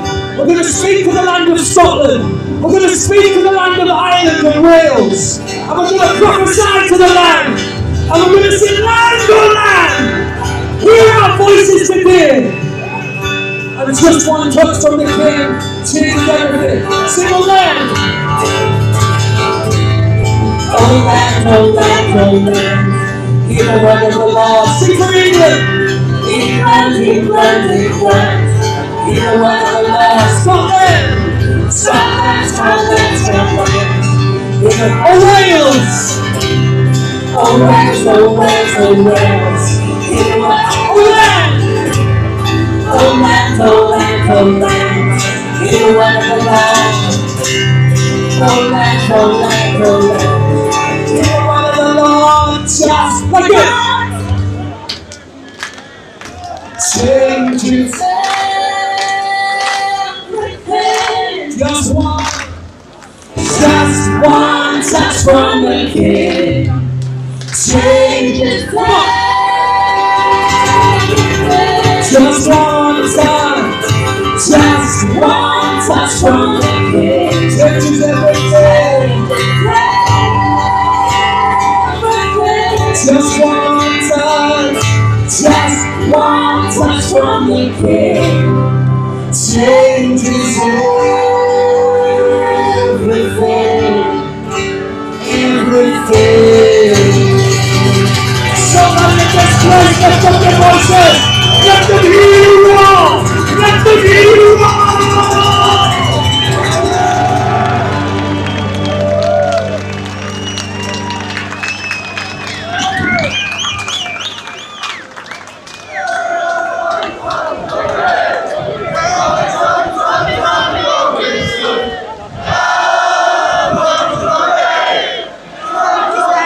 You know what?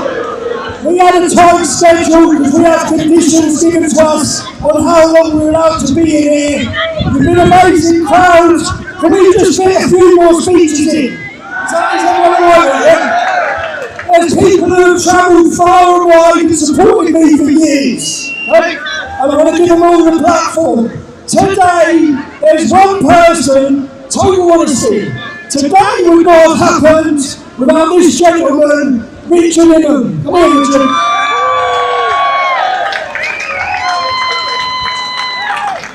Well, thank you very much, Tommy. I think Tommy Robinson had something to do with it as well. This is about teamwork, and every single person here a part of a massive team that is going to win the biggest game that you've ever played in your lives.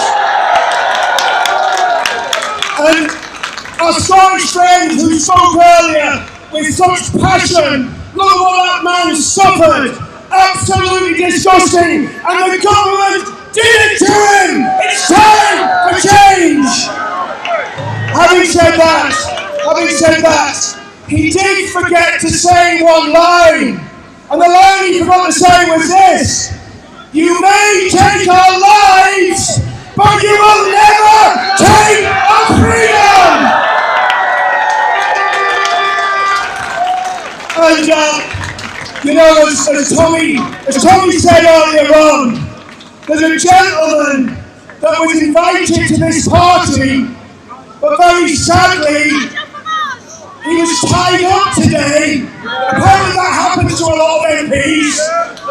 Nigel should have been here, and he wasn't. I want to say to Nigel, look at what you could have won!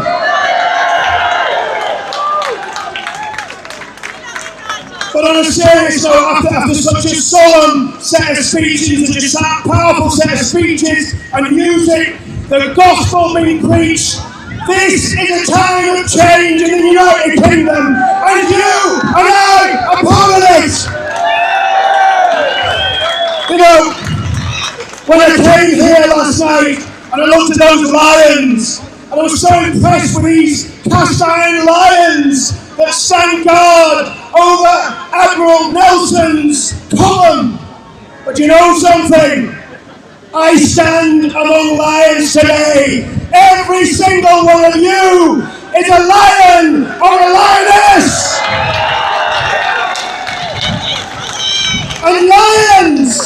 And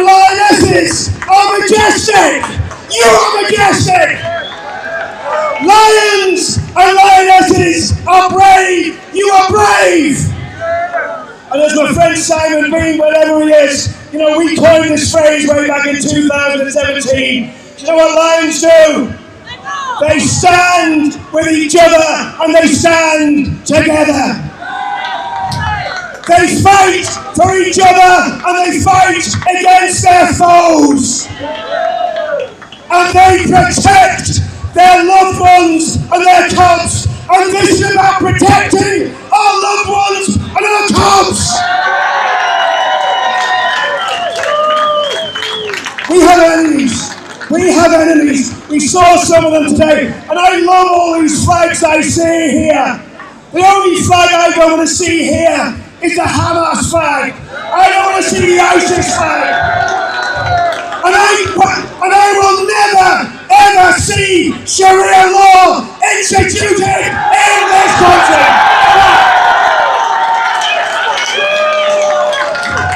As my brother so eloquently said, this country is a Christian country, and it always will be. So very quickly, I'm aware of time. What do we do? Well, I'll tell you something. See, coming here today, making friends, talking to each other, having friendship and fellowship together, we are building a community that no political party can ever match or do.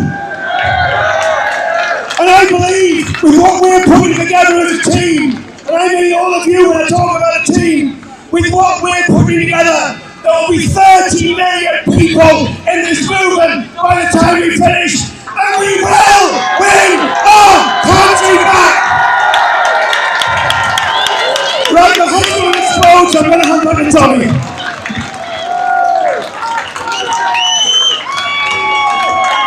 You know,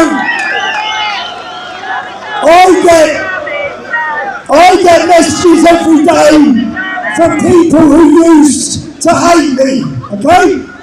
So our message to our opposition and to all of you, we have no hate for them. They've been lied to, they've been deceived. The next speaker coming up here today, I think he used to hate me, didn't he?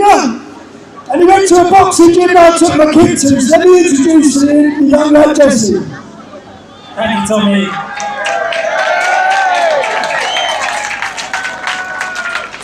Hello everyone. I want to say I'm very grateful for Tommy for having me on here. My name is Jesse Clark. I'm from Hertfordshire, Hemel Hempstead, just 20 miles up the road. And as Tommy said, well, first of all, actually, I know it's hot today, but this isn't a suntan. I'm actually half Egyptian and my mum's English and Irish. But I'm British.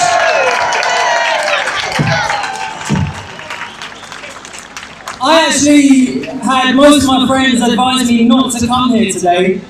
And I said, not come, I'm fucking speaking.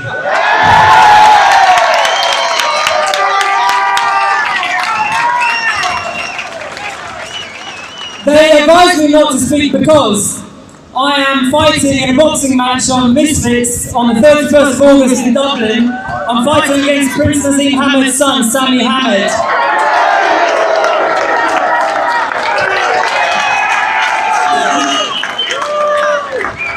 And it's quite magical that I'm here on stage with Tommy, because as he said, the first time I met him was in a boxing gym in Luton where he used to take his boy and I used to train myself.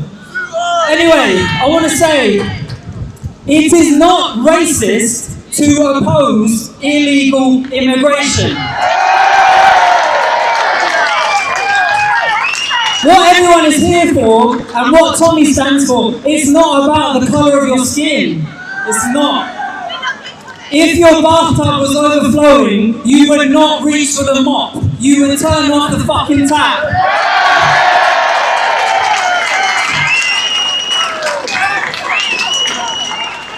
I've had the fortune of travelling around the world.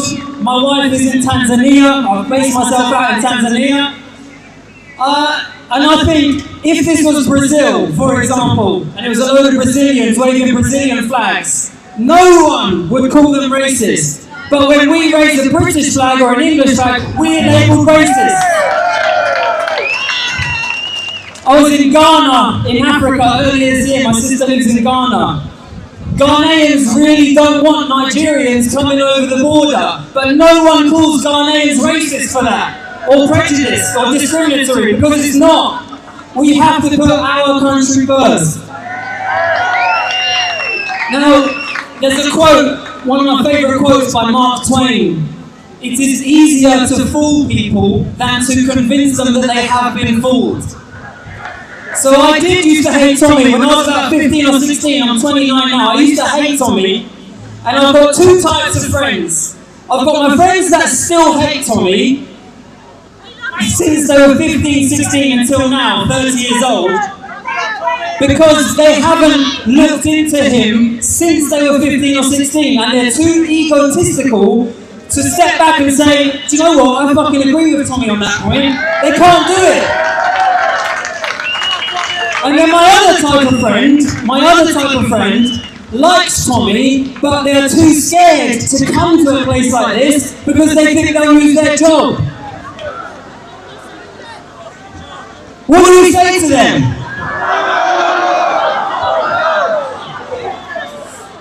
Now, another thing I want to mention is, I don't know how many of you are familiar with the infamous radical Islamist bully, Mohammed Hijab.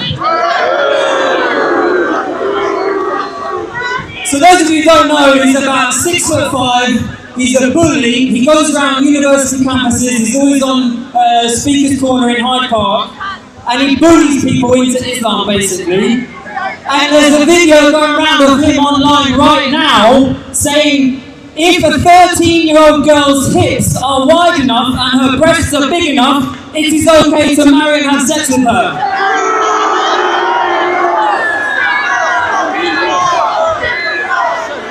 We are not fucking having that!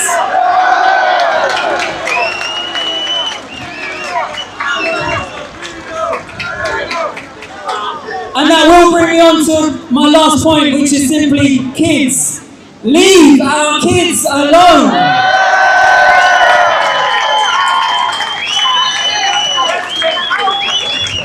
The LGBTQ plus whatever fucking else they put in their name, they are targeting our children, and it's not British values. We don't care if you're gay, if you're whatever. It's not about that. It's about indoctrinating children. Kids are being given puberty blockers, they're chopping off their genitals, and they can't reverse it. And schools are making parents unable to know this stuff. They're not letting the kids tell the parents, or the schools tell the parents. So it's in my belly because I'm speaking from the heart.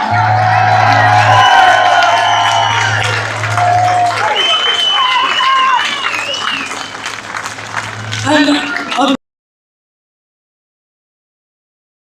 my friends that I went to school with or whatever, who still don't like Tommy Robinson or hate him, he was the only fucking person in this country that stuck up for those young girls in Rotherham and other places when they were being raped.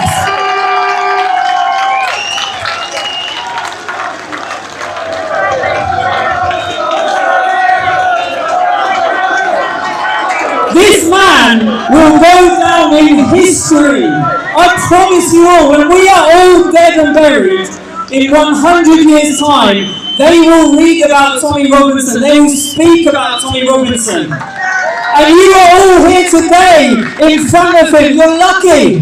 He's one of us. Alright guys, thank you very much. Jesse Clark, on Instagram and TikTok, Jesse Clark 95. I think Jesse just got an army behind him for his next fight.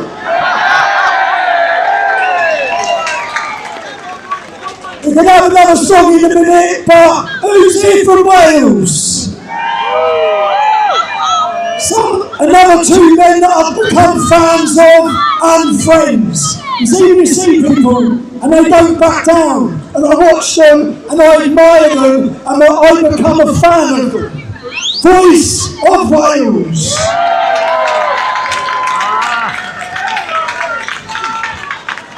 boys. Wow. Do you know, right, the first thing I want to say, well done, Wales. First thing I want to say, right, I remember, and a lot of people here will remember, what this movement used to be like. It used to be this big and this powerful. And then, it did kind of take a dip with all censorship. So in the last 25 years, especially, we have hit the bottom of every single league table that is important that you can think of. But what I want to talk about is education. And the reason I want to talk about it is because this is coming your way. Now you have the Labour government in Westminster. Now, the Welsh Labour government, what they want to do is push LGBTQ+ onto your children. They want to teach your children that Islam is only a religion of peace, and that is the only way that it will be. We are at the bottom of the league table because our politicians do nothing about this. They don't just do nothing about it, they openly promote it, support it, and push it onto every single child in every single school across the country. And that is a warning to you guys. Keep an eye out on what's going to go on in your children's schools. I can guarantee it. After Keir Starmer said he's going to model his Labour government on Mark Draper's Labour government, then Paul Geffins, and then Ellen Morgan, he is going to do exactly the same to your children. So keep an eye on your children's work, request the lesson content, and just do everything you can to stay on top of it and reject the false narratives and the false truths that they're going to be pushing onto your children. But thank you very much, I'll pass on stand.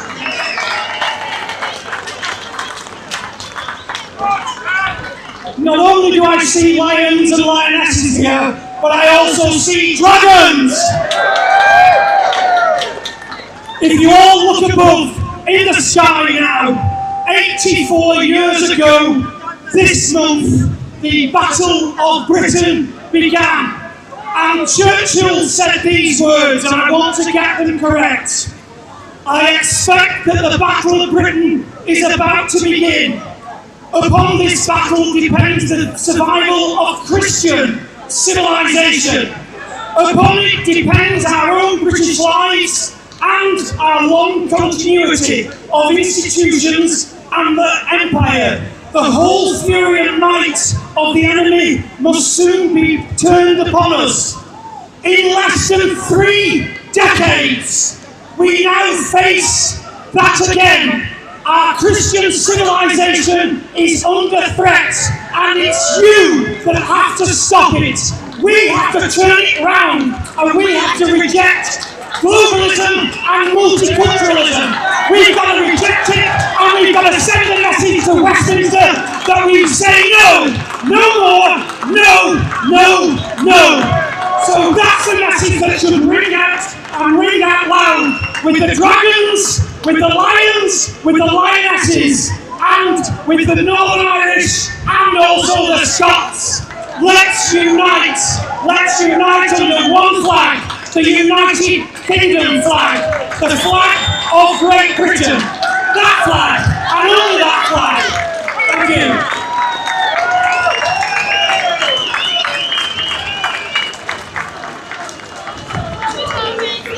We've got time for a couple more. Is everyone up for a couple more, yeah? Just going to carry on because we're enjoying it too much and lots of people are here. Let's have another song from our band. In fact, before that song,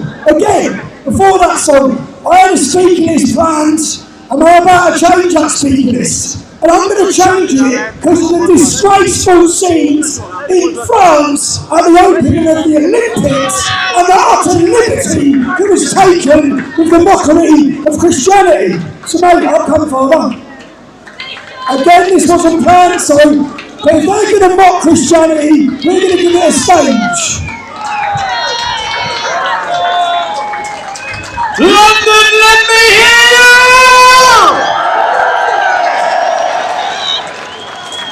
Oh, I hear the loudest screams at a football match. I said, London, let me hear you!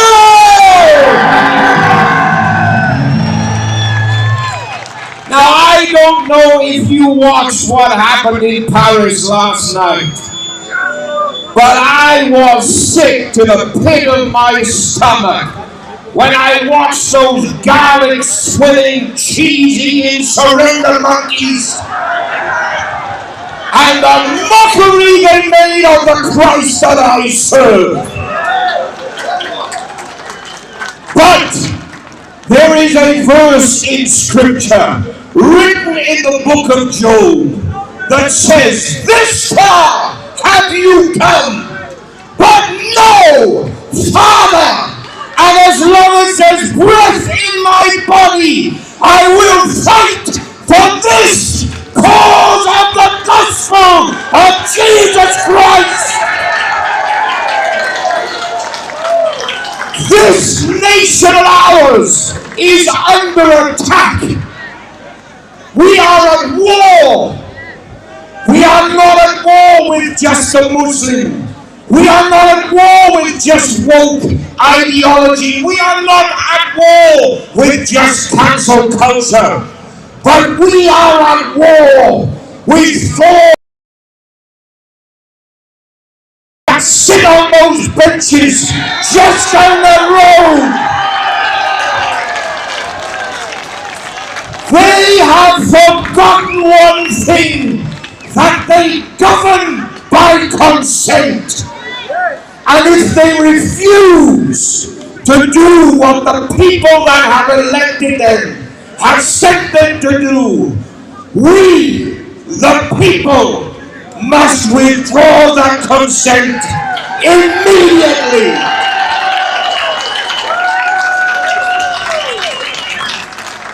This country owes this man a debt we cannot imagine. But today, when I look out across this square, I don't pray for revival in the land. Because today, on the 27th of July, standing in Trafalgar Square, I can see in thousands of faces that revival has already begun.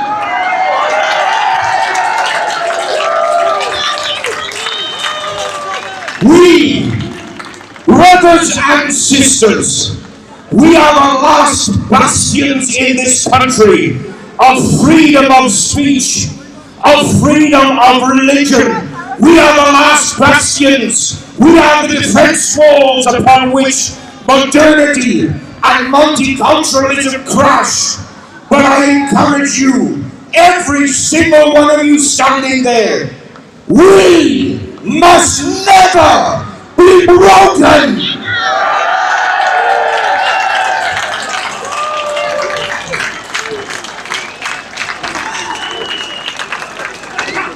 Hey, will the churches be empty if all the bishops were like that?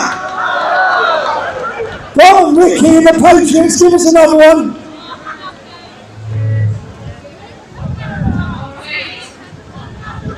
I just want to say, first of all, I am referred to as Kelly from Canada, but I never give my last name, and I need to because my husband is proud, his family is British. Lamb, we have both arms on our wall. My grandfather grew up in West Sussex.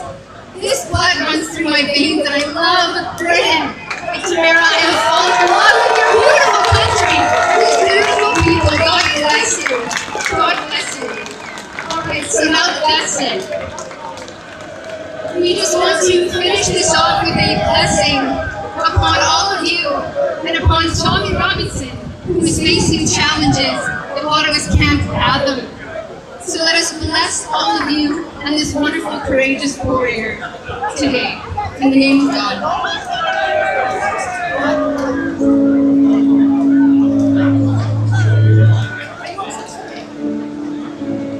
Lord bless you and keep you. Make His face shine on you. Be gracious to you. Lord, turn His face towards you and Feel free to sing along if you know it.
Every one of you here today, let me tell you what's important to us. The people that love us and the people that are loyal to us. Okay? I've had friends who have stood by me in this movement throughout the years. One of the next ones coming up, he's been in the movement, he's been by my side through thick and thin. Tom, come on. Yes, how are we doing? I've been doing this for 7 years and I've never seen a more beautiful crowd than what I'm seeing today. I need to make one thing very clear. This man is facing time in prison, away from his beautiful wife and kids. And this is the warning. We have done it and we will do it again. If they take him from us, we will make sure we get him back and back within a week. The suffering that this man has endured in different establishments around this country is unacceptable. And the last thing I want to say is, let's play it. Roll it soon. Oh, Tommy, Tommy! Tommy, roll it soon.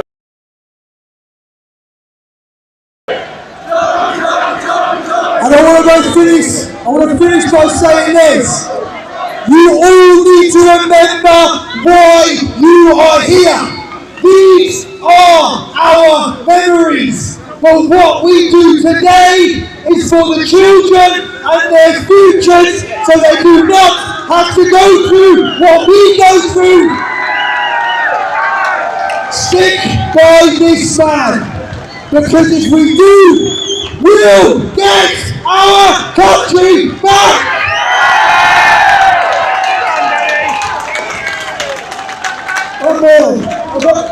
Please, to the police officers listening, one more speech and one more song, okay? Maybe a couple more. I was, about 18 months ago, I left the UK. I was lost, and I was lonely on my own, and I was in Spain, and I wasn't in a great place. And a good friend come out, and that's why we need friends. And he literally babysat me for a month.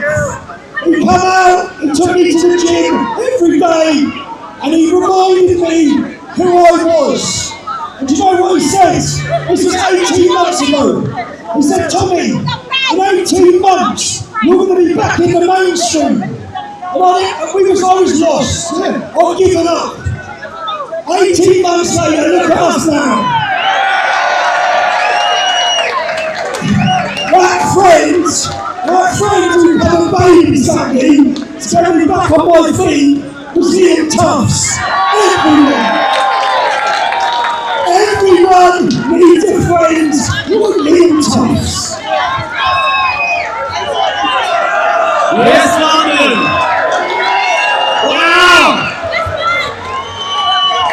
Just a second what Danny Thomas said. I've never ever seen London look so lovely. It's a great big wonderful wonderment.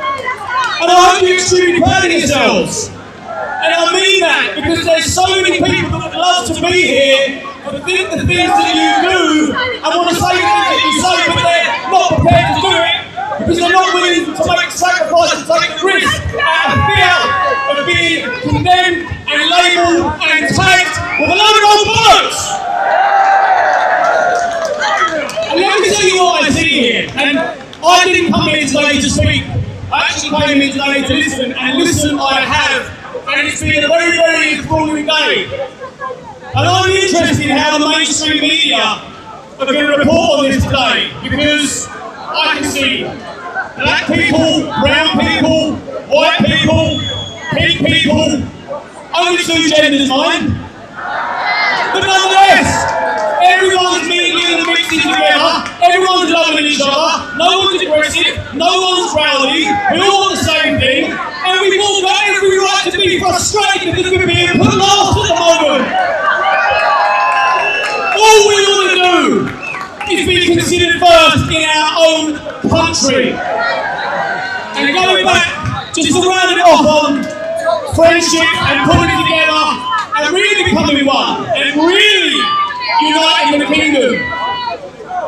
If you've got silly little squabbles amongst groups or old enemies, someone spilled a pint or something fucking silly like that, let it go.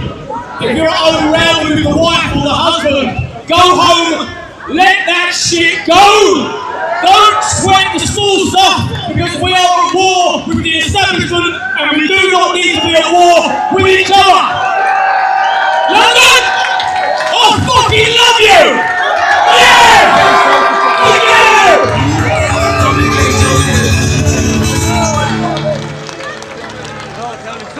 Right, everyone, this is the end of it, the end of the day. I want to thank everybody who has come here today. We came with Stormy Conquers. If you're watching this and you contributed from home, you didn't give us your money to put on here today. The success has been down to you. Please, you behaved impeccably again. Well done. Well done.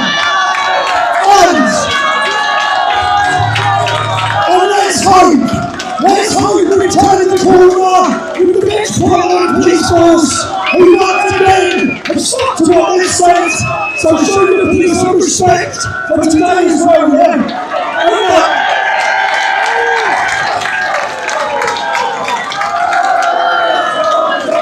Please leave calmly, safely. We're going to end it one more time. You're not in the kingdom.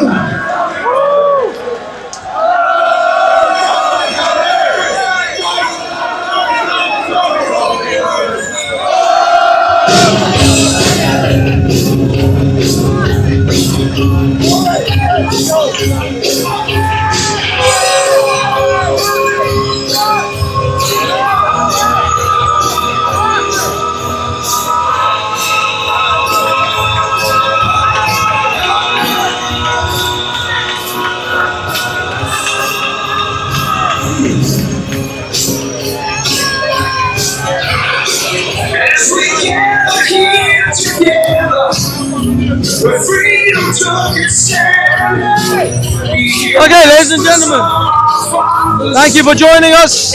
We're gonna keep live streaming for a bit longer, but for now we're just gonna leave it here. It's technically over, but we're gonna keep live streaming until let's see what happens. Try to get some interviews.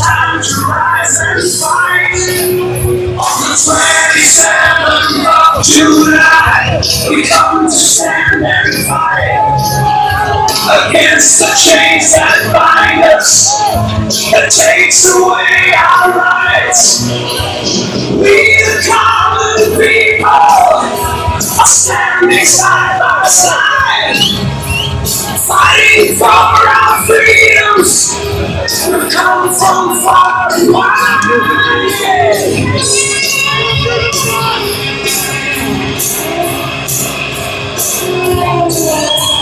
Cold winds are blowing, trying to erase our past. Promises of unity, but dark shadows is what they. From the east and west they come to tear our rights away, but we will rise together. We will have our say.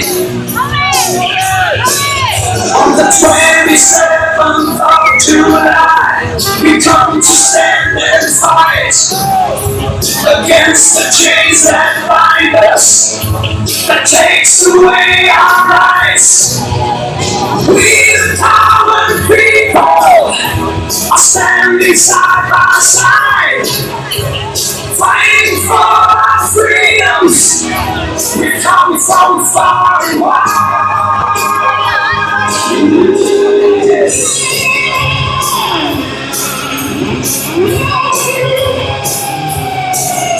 No more will we be silenced. No more will we bow. We'll reclaim our destiny. The time is here and now. With courage in our hearts and fire in our eyes, we'll stand against oppression beneath the British skies.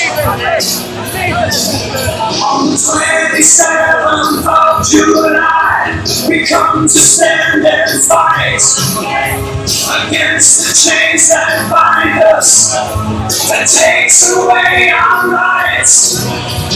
We the common people are standing side by side, fighting for our freedoms. We come from far and wide.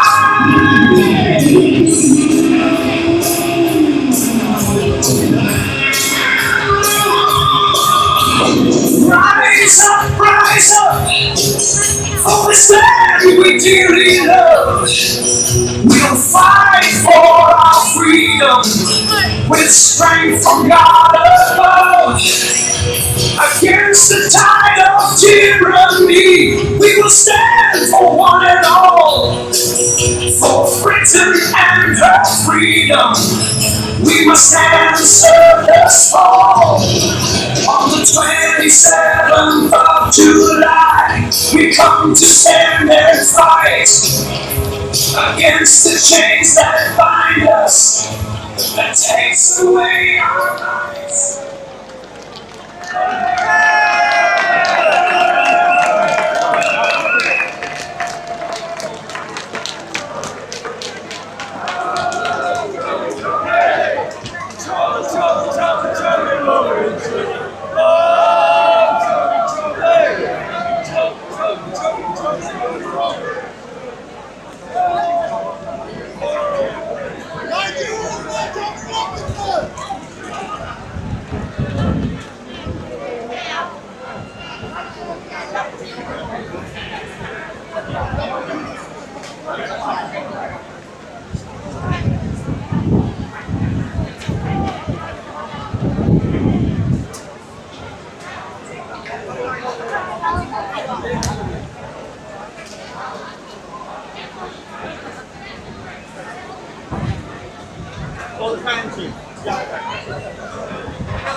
There you are, guys, that's it. It's come through the weekend.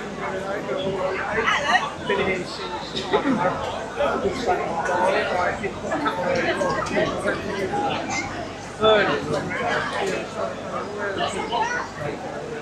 taking every single one of you to watch it. I know it's cut out a bit, yeah, it's frustrating for you guys. I'm recording on an hour device, so what it is, just a minute, when I get 5 minutes, I'm just going to go for all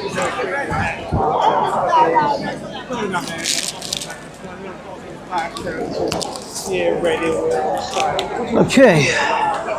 Absolutely funny. Excited to learn more funny book. So a big, huge thank you to every single one of you for watching today. I hope. It's been different. Okay, ladies and gentlemen, we are still live. By the way, those of you who are watching me on Lewis Errington's channel, thank you so much for Louis to allow me to do this. I know it was a bit of an S show all day with the heat. My phone just kept dying on me. Finally, we managed to get to the end of this after like, what, the 10th stream. Everyone who's watching on Hoffers Reflects, again, thank you for joining me after the 10th time I tried this stream. We're going to keep recording. We're going to go for a bit longer, but it looks like it's over. We may not get any of the heavy hitters to give us an interview. I don't know. Maybe we'll see who's hanging around at the back end. But for now, please do like and subscribe to Louis Errington and to Hoffers Reflects. And I hope you enjoyed the show. Peace.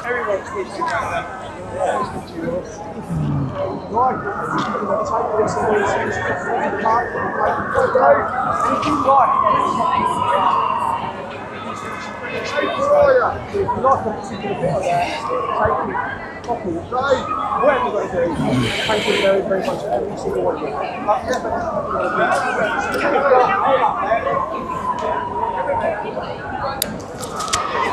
Alan, it's been a pleasure, sir. I will catch you on the. You know, when we do it, we're so involved in wrapped up in what we do. I know. And we forget who we are. It is true. It's true. But no, it's been a pleasure, sir. I will catch you on the internet. I'm your team anyway, so. Yeah, I'll message you. Definitely. But anything on my wall that's any of use to, you can cut, paste. Thank you. Anything you see here, Hoffers Reflects. Just Google it. Yes. And we're here for the right place. Thank you.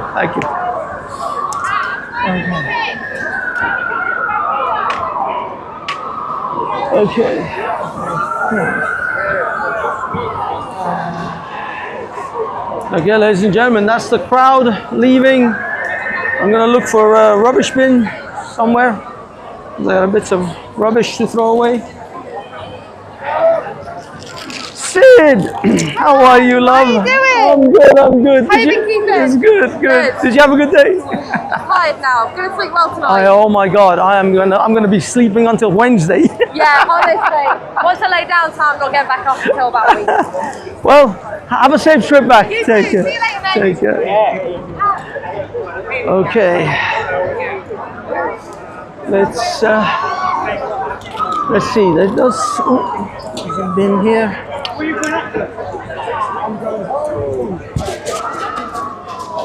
Okay. Mr. Street Mike.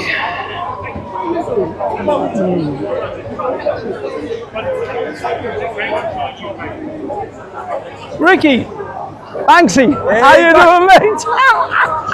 Long time, brother. I know, man. It's been ages. You did amazing today, dude. That was a hell of a thing. I was thinking about you. I promise you. I was thinking about you a few months ago. Really? Where's Banksy?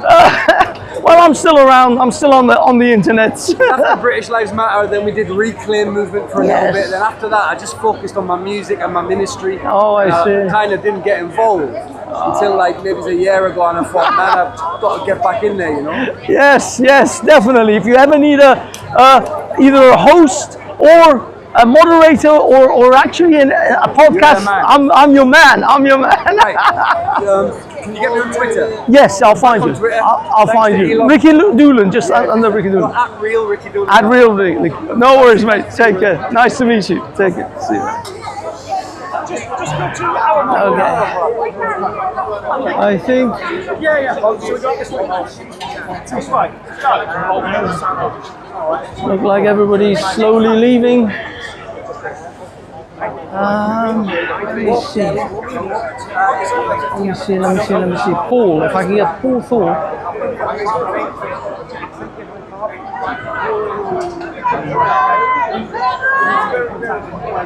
Do we? That's all that one, that.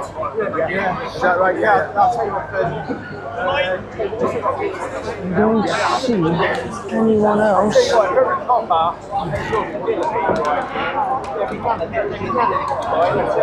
Okay. Let's see who we can interview. Ricky. I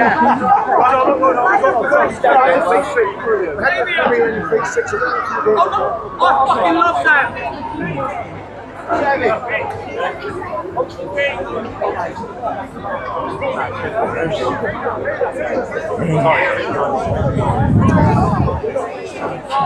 Sorry. Oops, sorry. Let me take a selfie and send it to him. Okay. That's the Scottish guy. I don't see. And you.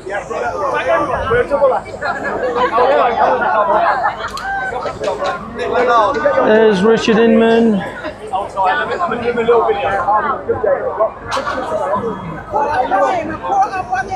Zab, it's been a nice day, apart from the few racists that have appeared. Right.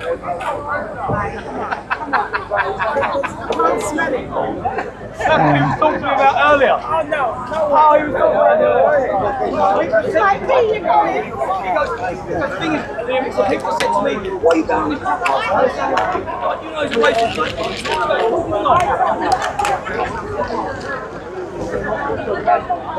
We're on YouTube,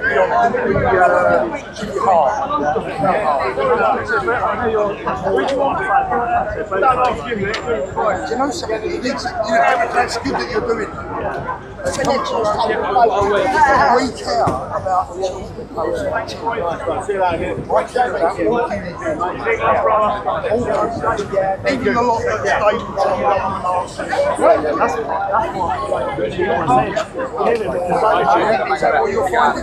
That's what they call it. Oh, yeah. Obviously, that wasn't the case, and that's what the video was. Okay.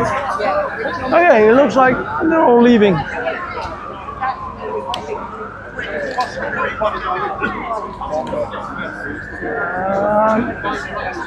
Looks like they're all leaving. Everybody's leaving. Directions.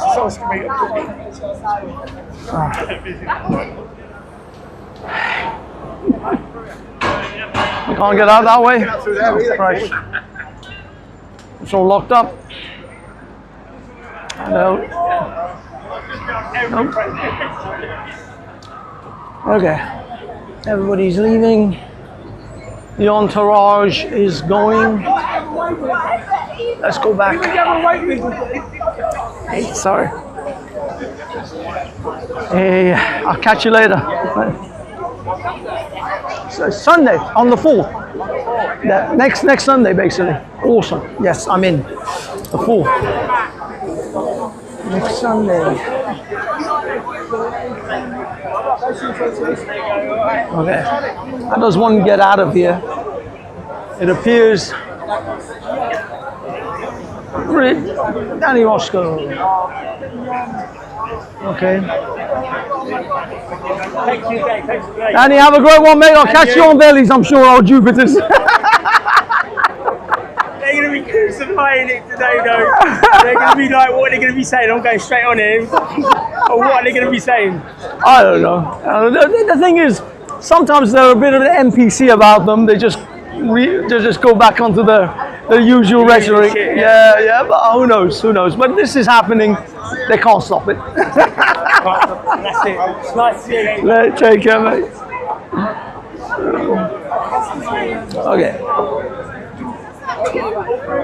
We're gonna go amongst the people. Let's go. Oops, sorry. Okay, we are going amongst the people. We've got some very cool looking individuals, very well dressed. All right. Okay. Oh. Actually, I should have. Did you speak on stage last time? Last time, yeah. Yeah, that was fucking brilliant, mate, what you were saying. Yeah, it was a bit nervous, a bit embarrassing, but yeah, it was all right. It was all right. It was a good day though. Did you have a good time? Yeah. Nice. Nice weather for it. Yeah, it was good. Oh yeah. The weather was great, but it killed my phone. I had to restart my stream like 5 times. Yeah, it kept overheating.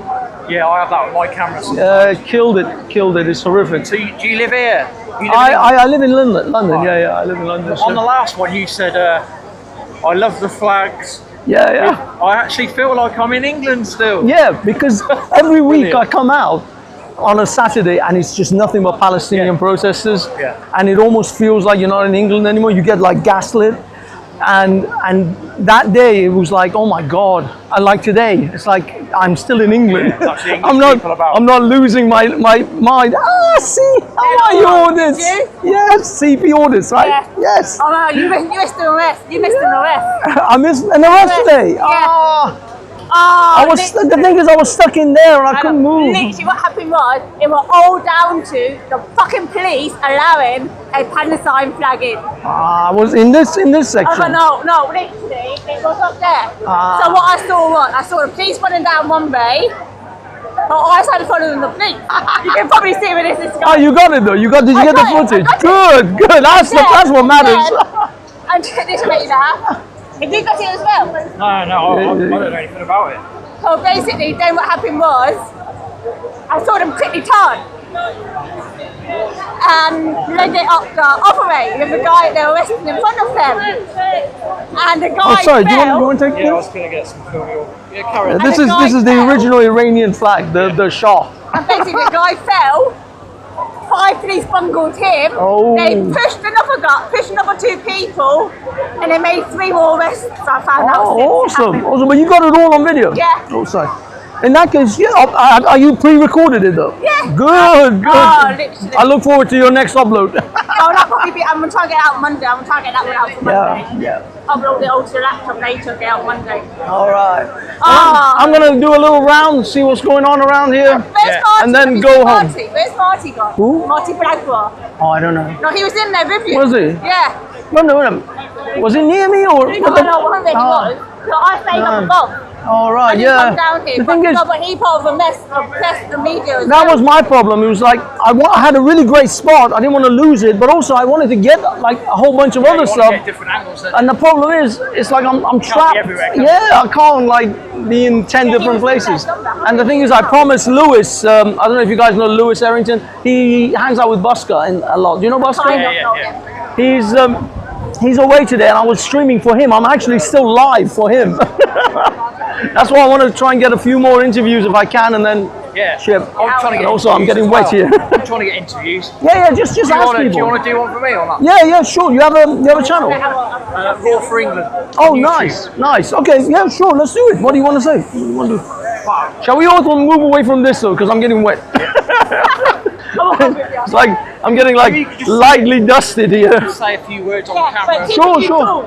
It's keeping you cool. Yeah. Are you doing the Palestine one on the 3rd? On the 3rd, I don't know because there's something happening on the 4th. But maybe there's a good chance if it's a weekend, I'll probably be out. Yeah. Yeah. And it's the next big one. Oh, nice. Okay. Just a few words about why you've come today. Obviously, I came here to support the movement, to support the British patriots. The thing is that I feel, and I've been saying it for a long time, that Britain is going to have a major Islamist problem. In fact, the foreign minister of Dubai said that the future terrorists and jihadis and extremists are going to come from Europe, because in Dubai and in Saudi Arabia, they're taking care of theirs, but the Europeans are not. And so there is a danger. I think too many people are ignoring that danger. And we have to bring some awareness. We just do. This and any other movement, I'm for, as long as we have a solid movement that actually wants to tackle Islamic fundamentalism. I'm not talking about your average Muslim. I'm sure your uncle you know, your Mr. Habib down the road is perfectly fine. It's not that. There are militant groups paid and funded by Saudi Arabia, by Qatar, by Iran, who want to actually do bad things to this country. And so we have to do something. We can't be shackled and we can't be silenced by political correctness and shouts of racism and Islamophobia when there is actual dangers in this country, when there are genuine countries, foreign agents want to operate in this country. You know how many Palestinian protests? I've seen the Iranian regime's flag. The Iranian regime funds most of those protests. They bust them in from outside of London. It's called the Friends of Al-Quds. Look into the Friends of Al-Quds. You'll see who they're being funded by. They are not just some wishy-washy bunch of people who just came together. They are a very well-funded, concerted group who want to fundamentally damage the foundations of this country. And it is two groups. The Prince of Iran, the Crown Prince of Iran, the former prince, the son of the former Shah, he said in a speech recently, there are the unholy alliance of two flags, the red flag and the black flag, the red flag of communism and the black flag of Islam. They have come together and they are now making serious headways into Europe, and they're in our parliament. At what point do we have to say no more? This has to stop. Exactly. So unfortunately, I saw this 20 years ago.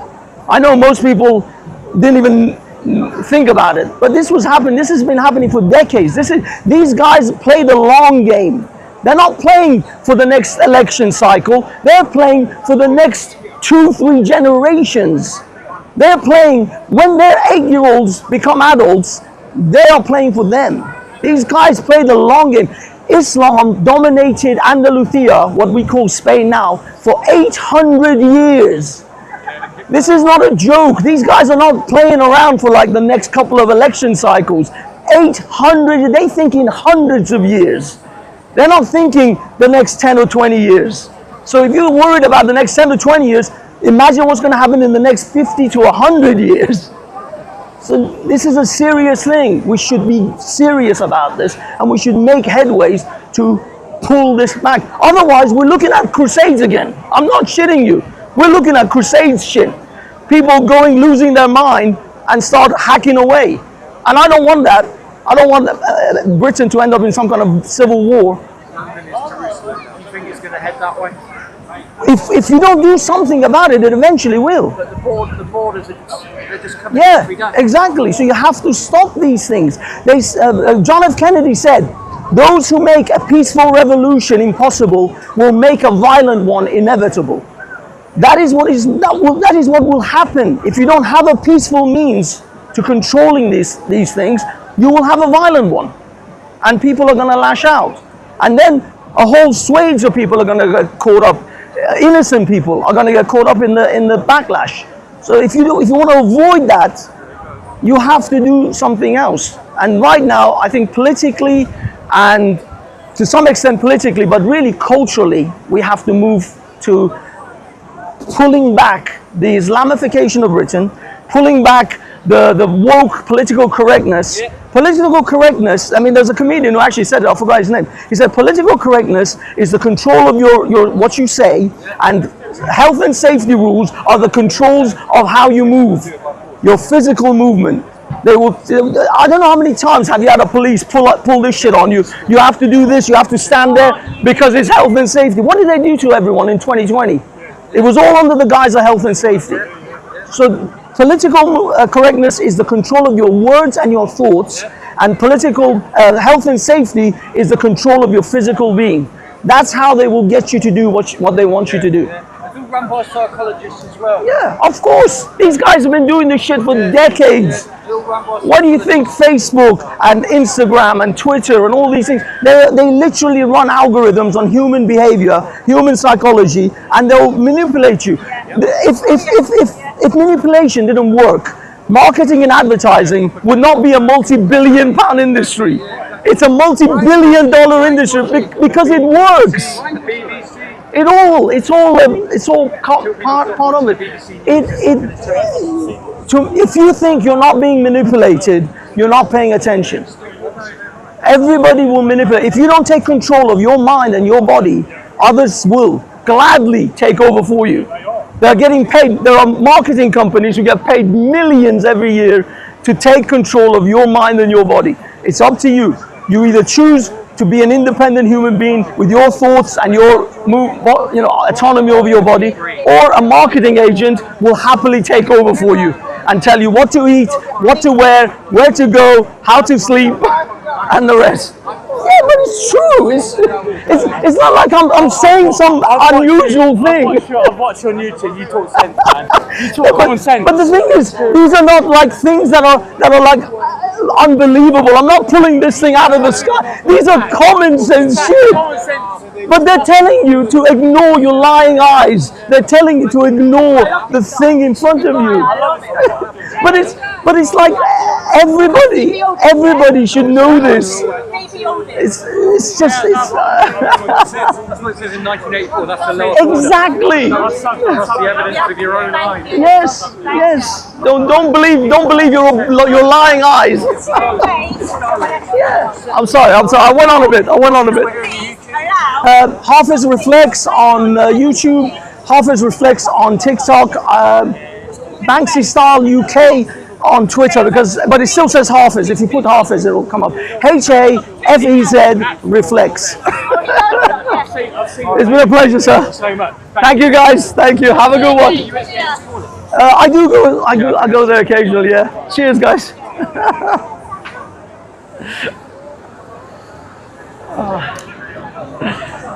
Okay, it looks like I was the interviewee whilst I'm looking for an interviewer. But unfortunately, I don't see anything. It looks like we are done here, ladies and gentlemen. Okay, I'm gonna wrap this bad boy up. Hello, sir. How are you? I'm good. Can I ask who you are? Oh, my name is Hafiz. Hafiz is my name of my YouTube channel. Hafiz Reflects. Okay. Yeah. So yeah. I'm an Iranian. I'm just an Iranian guy who makes YouTube videos. Okay, good. But the thing is now that all this. Oh yeah, we're leaving. Happening. Yeah. Is I mean, I was wondering how long would it take to come to this point, because it should have happened 10 years ago. Well, I think there's a lot of manipulation that's happening of the people. Yeah. But still, I mean, let's face it, this is England. The last country would expect something like this to happen is England. Of course, but the thing is, I don't think anybody is a special snowflake. No country is exempt from being manipulated. No people are exempt from having their lives manipulated and coerced. England, France, America, Iran, they're all, people are people. People are susceptible to manipulation. I know a lot of people learned about. Yeah. Maybe I was too busy. Maybe I mean. Whereabouts are you from, if you don't mind me? Originally, I'm from Bulgaria, but I lived most of my life outside of the country. Came here about 15 years ago, settled. Have you felt the change in England in the way things are? Phenomenal change. Yeah. Absolutely drastic from one thing to, I mean, it's just mind-boggling. Sorry, can we stand over here? No. Because the sun is like right in my eyes. I'm sorry. When I came here, yeah, we had clean streets. Things were quite organized. London was a safe city. Friendly yesterday, it was much safer than now. Yeah. You could see the lampposts, the clean and lit, and when you walk the pathways, the flowers. You have community patrols. You have everything. Exactly. And it was really nice. And let me remind you, this was right in the middle of the financial crisis. That's right, 2008. We were supposed to be going from worse to recession and yes, that's right. Yeah. To a lot better, and we're going from a crisis of one sort to a crisis of another. It's just going downwards. Exactly. It doesn't seem to be pulling up at any moment. You know, the thing is this. I mean, very few people here would have anything against Muslims living by or about other cultures or whatever. But come on, I don't need you to throw it in my face and shove it down my throat every time I meet. Exactly. But it's not just that. There is a group that are genuinely militant. It's not like, I'll be perfectly honest, 95% of Muslims are just living their lives. Yeah, they don't even care. You know what I mean? But it's those, it takes the 5 or 10% that are militant to ruin everything. Yeah, but let's face it, this is changing the local demographics as well, because now, especially young people get to pick up on these ideas. Now, children who never knew what was in whatever country people came from, be it from Iran or be it from Syria or Iraq or from Bangladesh or from Pakistan, wherever. They don't know that many of them were born here. Now they are growing up in a community which is galvanizing them to be more militant, identified as not them. Yes, it's all about us and them mentality. Exactly. And we talk about integration, which nowadays integration means we actually need to integrate into them. Yeah, we have to accommodate them, not that they have to change to become part of our society. Exactly. I mean, we have to now change the society to fit their cultural sensitivity. We're in Europe. This is European culture. Exactly. Multiculturalism, yes, come here, have a look. You're very welcome. Let us see your culture. Exactly. You like it. There used that's to be. fine. Goodbye. That's okay. 100%. You want to come here. You want to live here. That is for several reasons. First, you like the culture. You like the people. You want to live with this culture. You want to adopt this culture. You want to be part of these people. If you're not, you do not belong here. You go wherever you want to belong. There used to be a saying, when in Rome, do as the Romans. But now, when in Rome, build a mosque and wear hijab. Like, that is not Rome. Anyway, it's a pleasure, sir. I'm going to go around and then I'm going to go home and take a long shower. Take care. Hey. Oh, Mel. Okay, ladies and gentlemen, I'm going to end this. As you can see, they are bringing down, they are disassembling everything. Okay, I'm going to lay it down here. I'm going to wrap this bad boy up.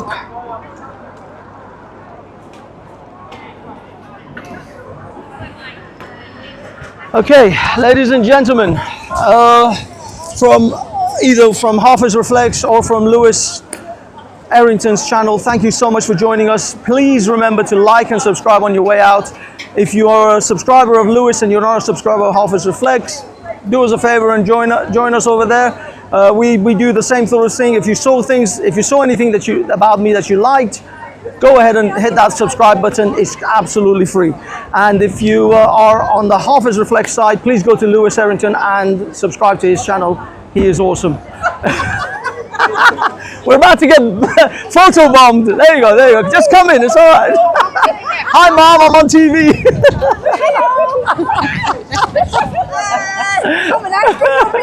Yeah, go on. Get the 5. All right, thanks. Thank you, mate. You're welcome. It's only about 2,000 people. There's not that many people watching. I hope so. I don't know. The last time I checked, it was 1,000 watching at Lewis's channel. So let's see how it goes. Thank you, everyone. Thank you for joining me today. Again, like and subscribe, and I bid you adieu.